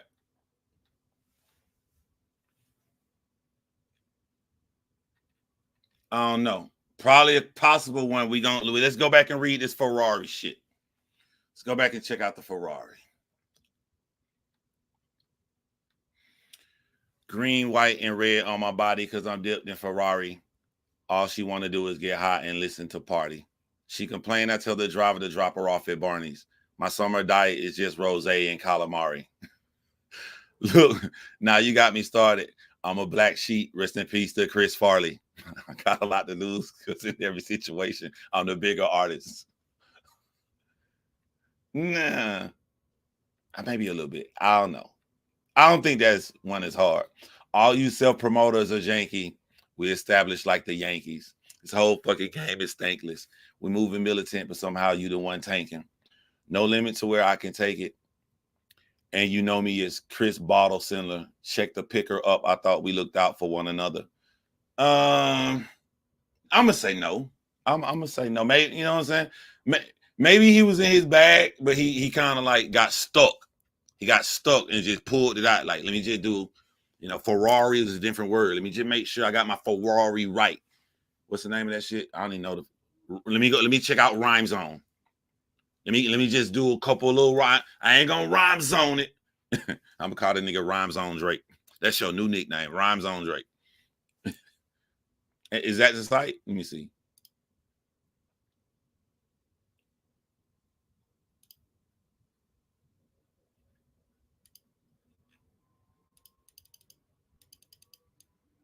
This bit won't even let me type inside of it. Good.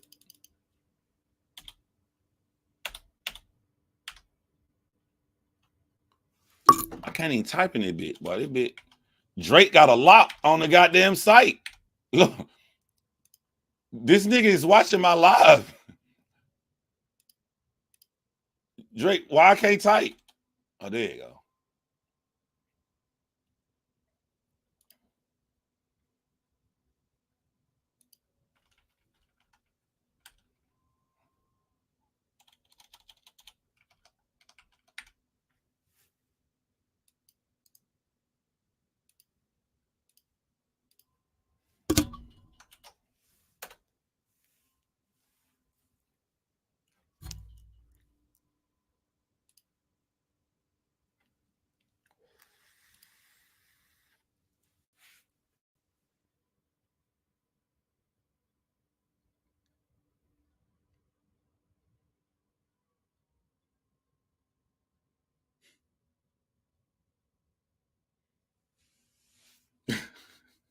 That's like trying to keep John being pure.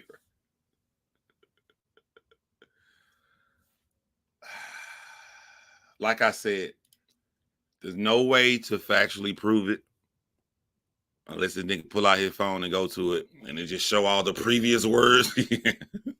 That shit start pre-filling for Drake. I'm calling this nigga Rhyme Zone Drake. Them ain't timestamp records no more. Them Rhyme Zone records. Drake, you want to come back against Kendrick? Just drop another Rhyme Zone record. Drop another Rhyme Zone record. The fans don't know. I see why you got the nice flow from now. I get it. Rhyme Zone records. That's that nigga now.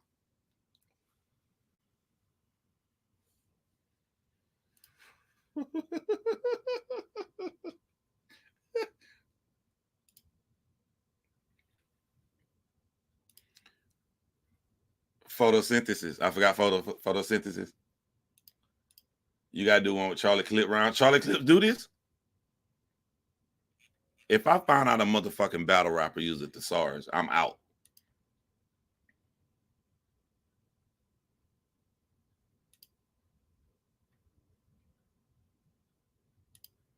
Ah, I just made the whole connection.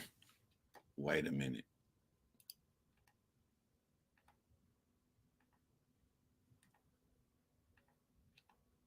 Wait a minute, my nigga.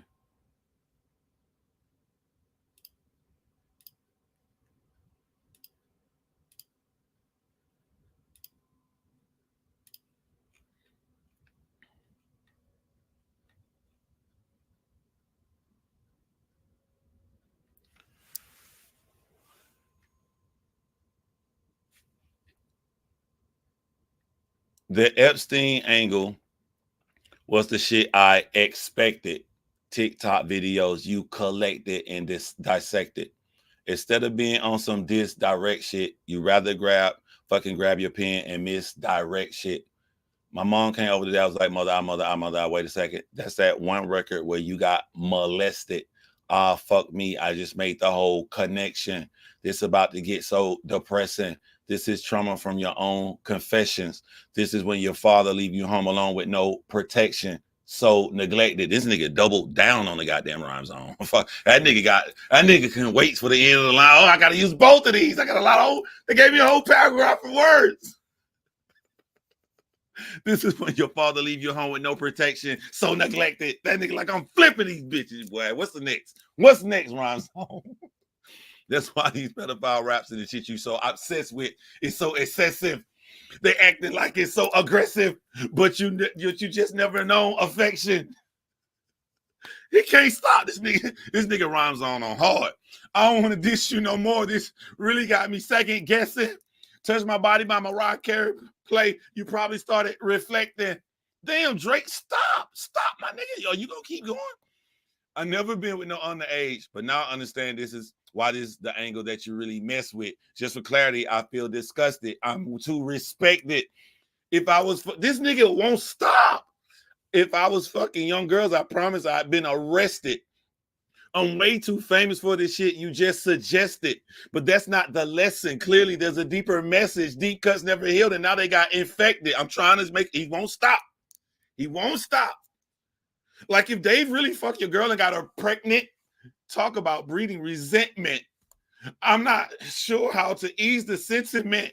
This shit is too intimate. I'm praying you recover from both incidents. This is where the page in the thesaurus in the rhyme zone, you know, the first paragraph they like 2 syllables, and the second one 3 syllables. He done went from 3 syllables to 4 syllables.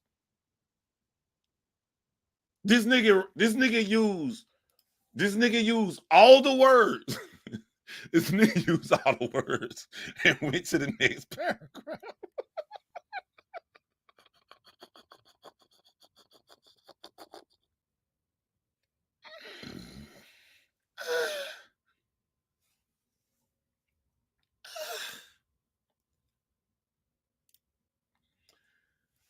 See, Flo Ease, I'm tell you what you got wrong. Drake knows Kendrick didn't call him Epstein. But in order to finish this motherfucking rhyme zone out, he had to use that to make it fit. it gotta fit the rhyme zone. The rhyme zone is the first rule. That's rule number 1. Hey, he ain't had no choice.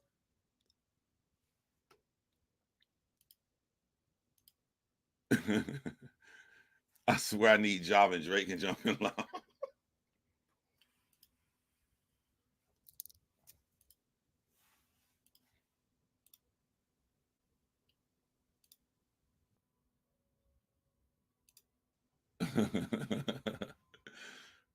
Rhyme zone in Toronto.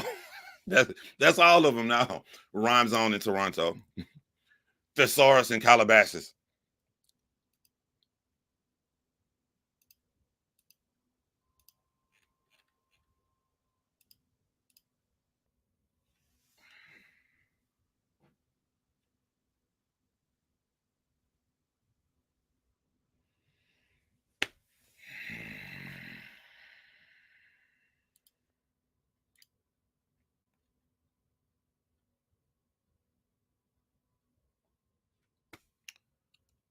Let's go.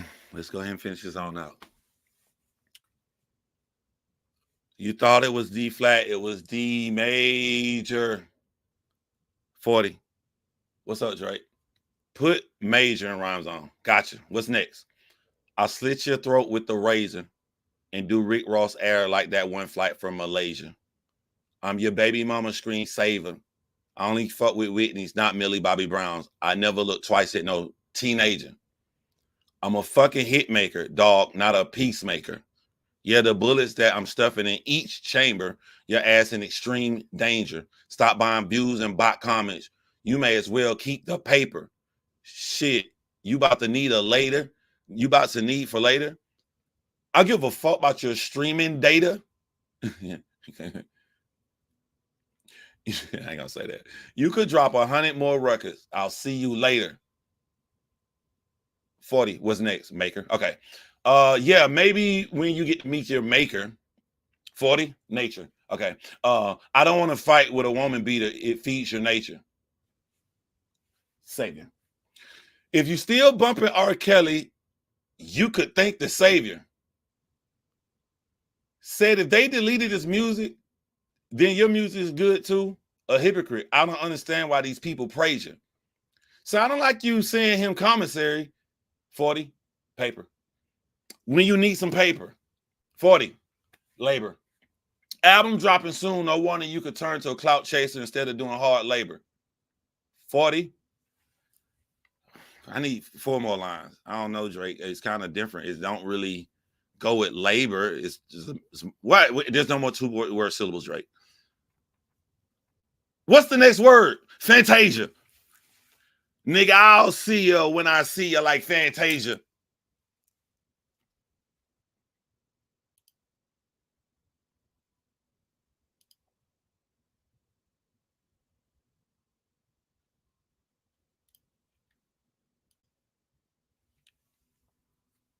Where was the Predator? So was that before all of this? So the Heart Part 6.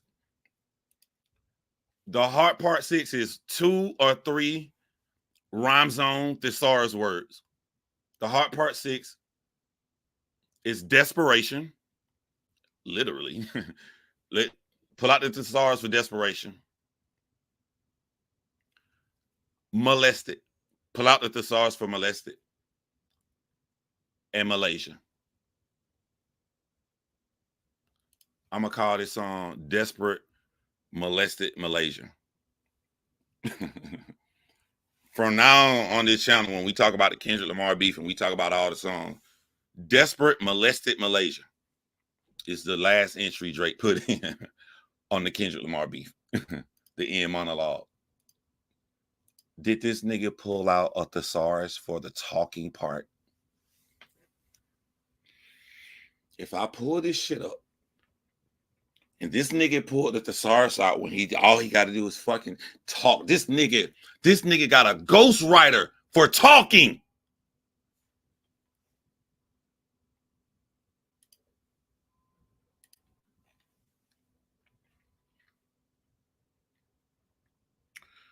You would be a worthy competitor if I was really a predator and you weren't just fucking lying to every blogger and editor.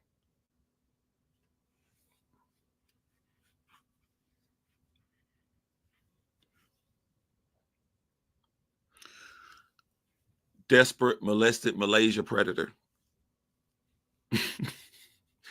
I don't know to call that the song or call it Drake nickname. Desperate molested Malaysia predator.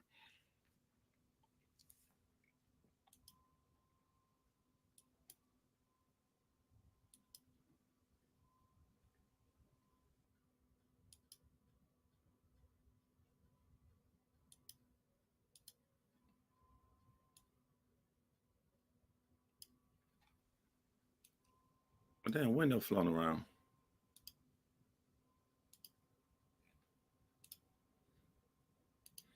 Yes, for talking. Your boy used the thesaurus to talk shit at the end of the song.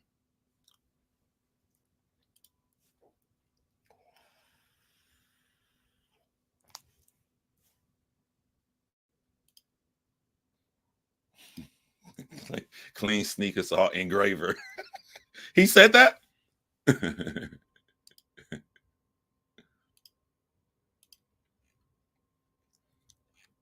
All right.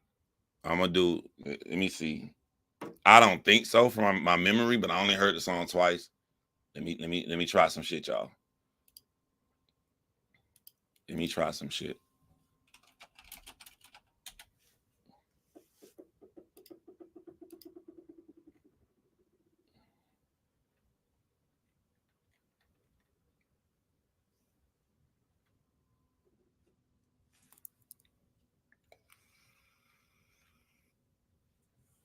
Nah, he ain't do it. I looked up No Face. Like, did he do it on his latest one? No Face. These are short ass verses though. I know the verse was this short.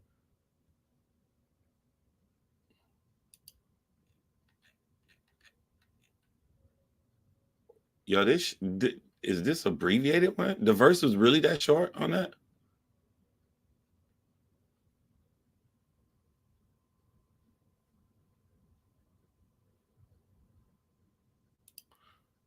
What is this right here, y'all? What is this?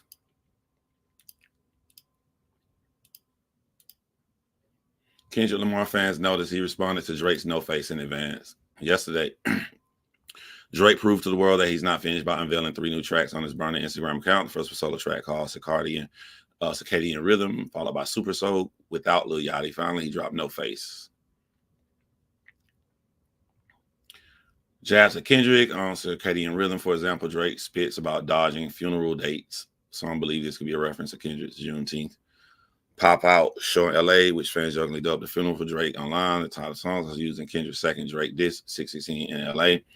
Built a sequel to his 2013 song, The Language, which was widely believed to be a response to Kendrick's Control verse.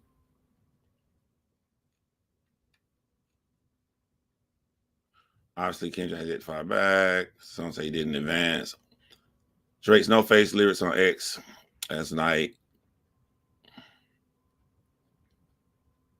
On Meet the Grams, Dot suggested that therapy wasn't enough for Drake and that he should instead strip his ego.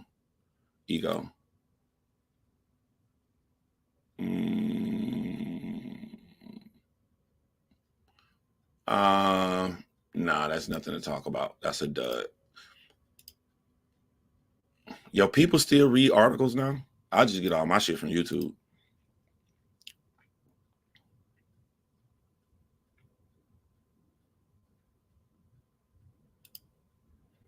No, I'm Heart Part 6 Flow Easy is right from how I read the woman beater feed your nature part. He goes, I don't want to fight a woman beater, right? Yeah.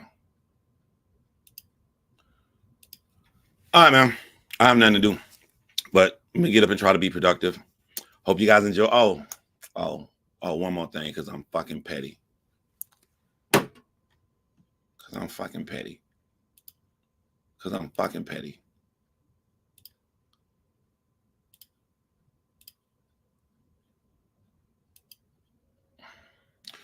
Niggas talking about you spend all your time online, you making elaborate thumbnails and shit. Bitch, watch how fast y'all look. This is how fast you make a fucking thumbnail right here, boy.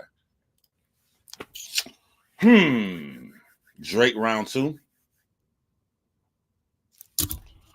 Boxing ring. I don't even have to put transparent. Boxing ring.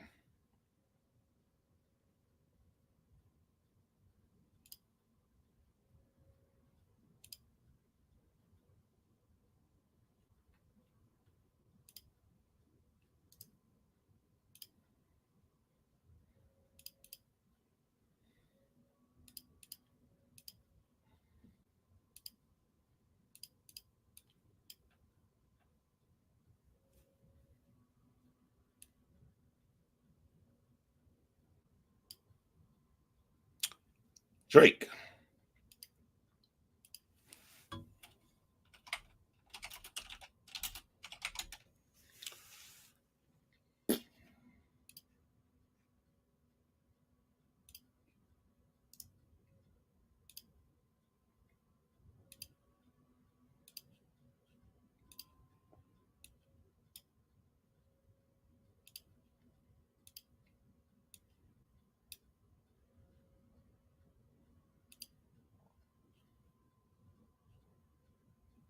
Why won't y'all let me download that Drake picture?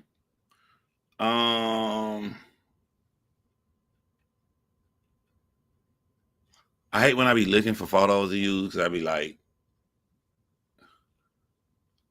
I'm staring at a nigga face.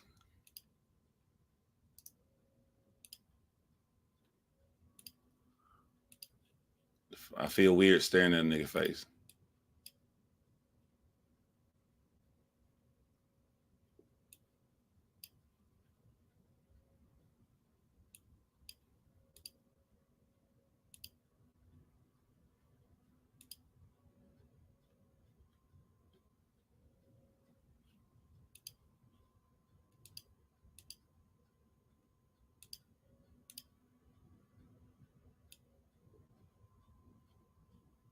Yo, what the crap? No.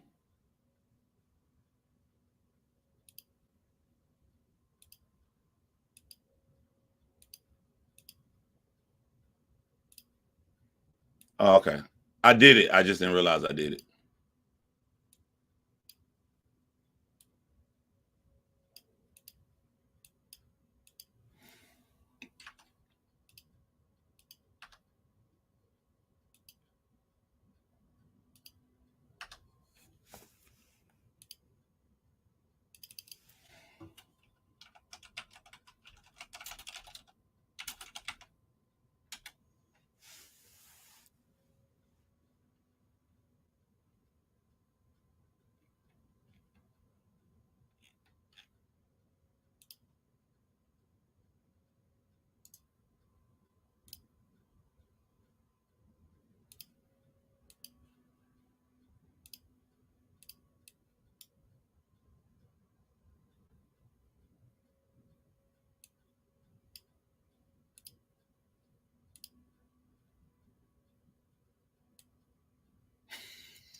Oh, I'm a silly motherfucker.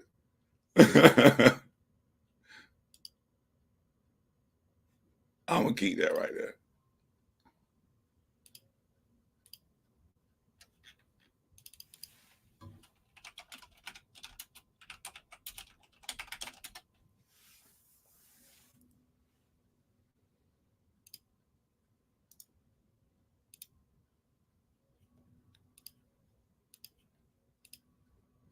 I'm just being petty, y'all.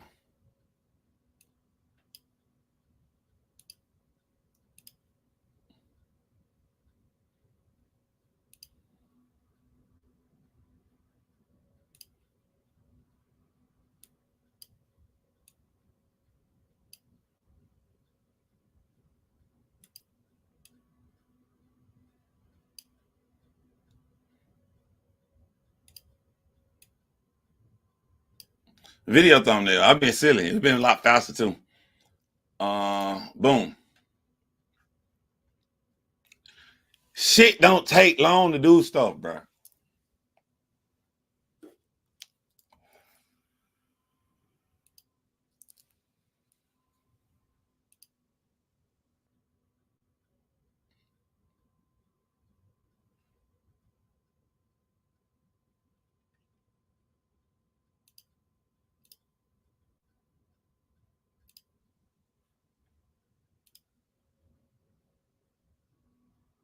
Open up YouTube Studio.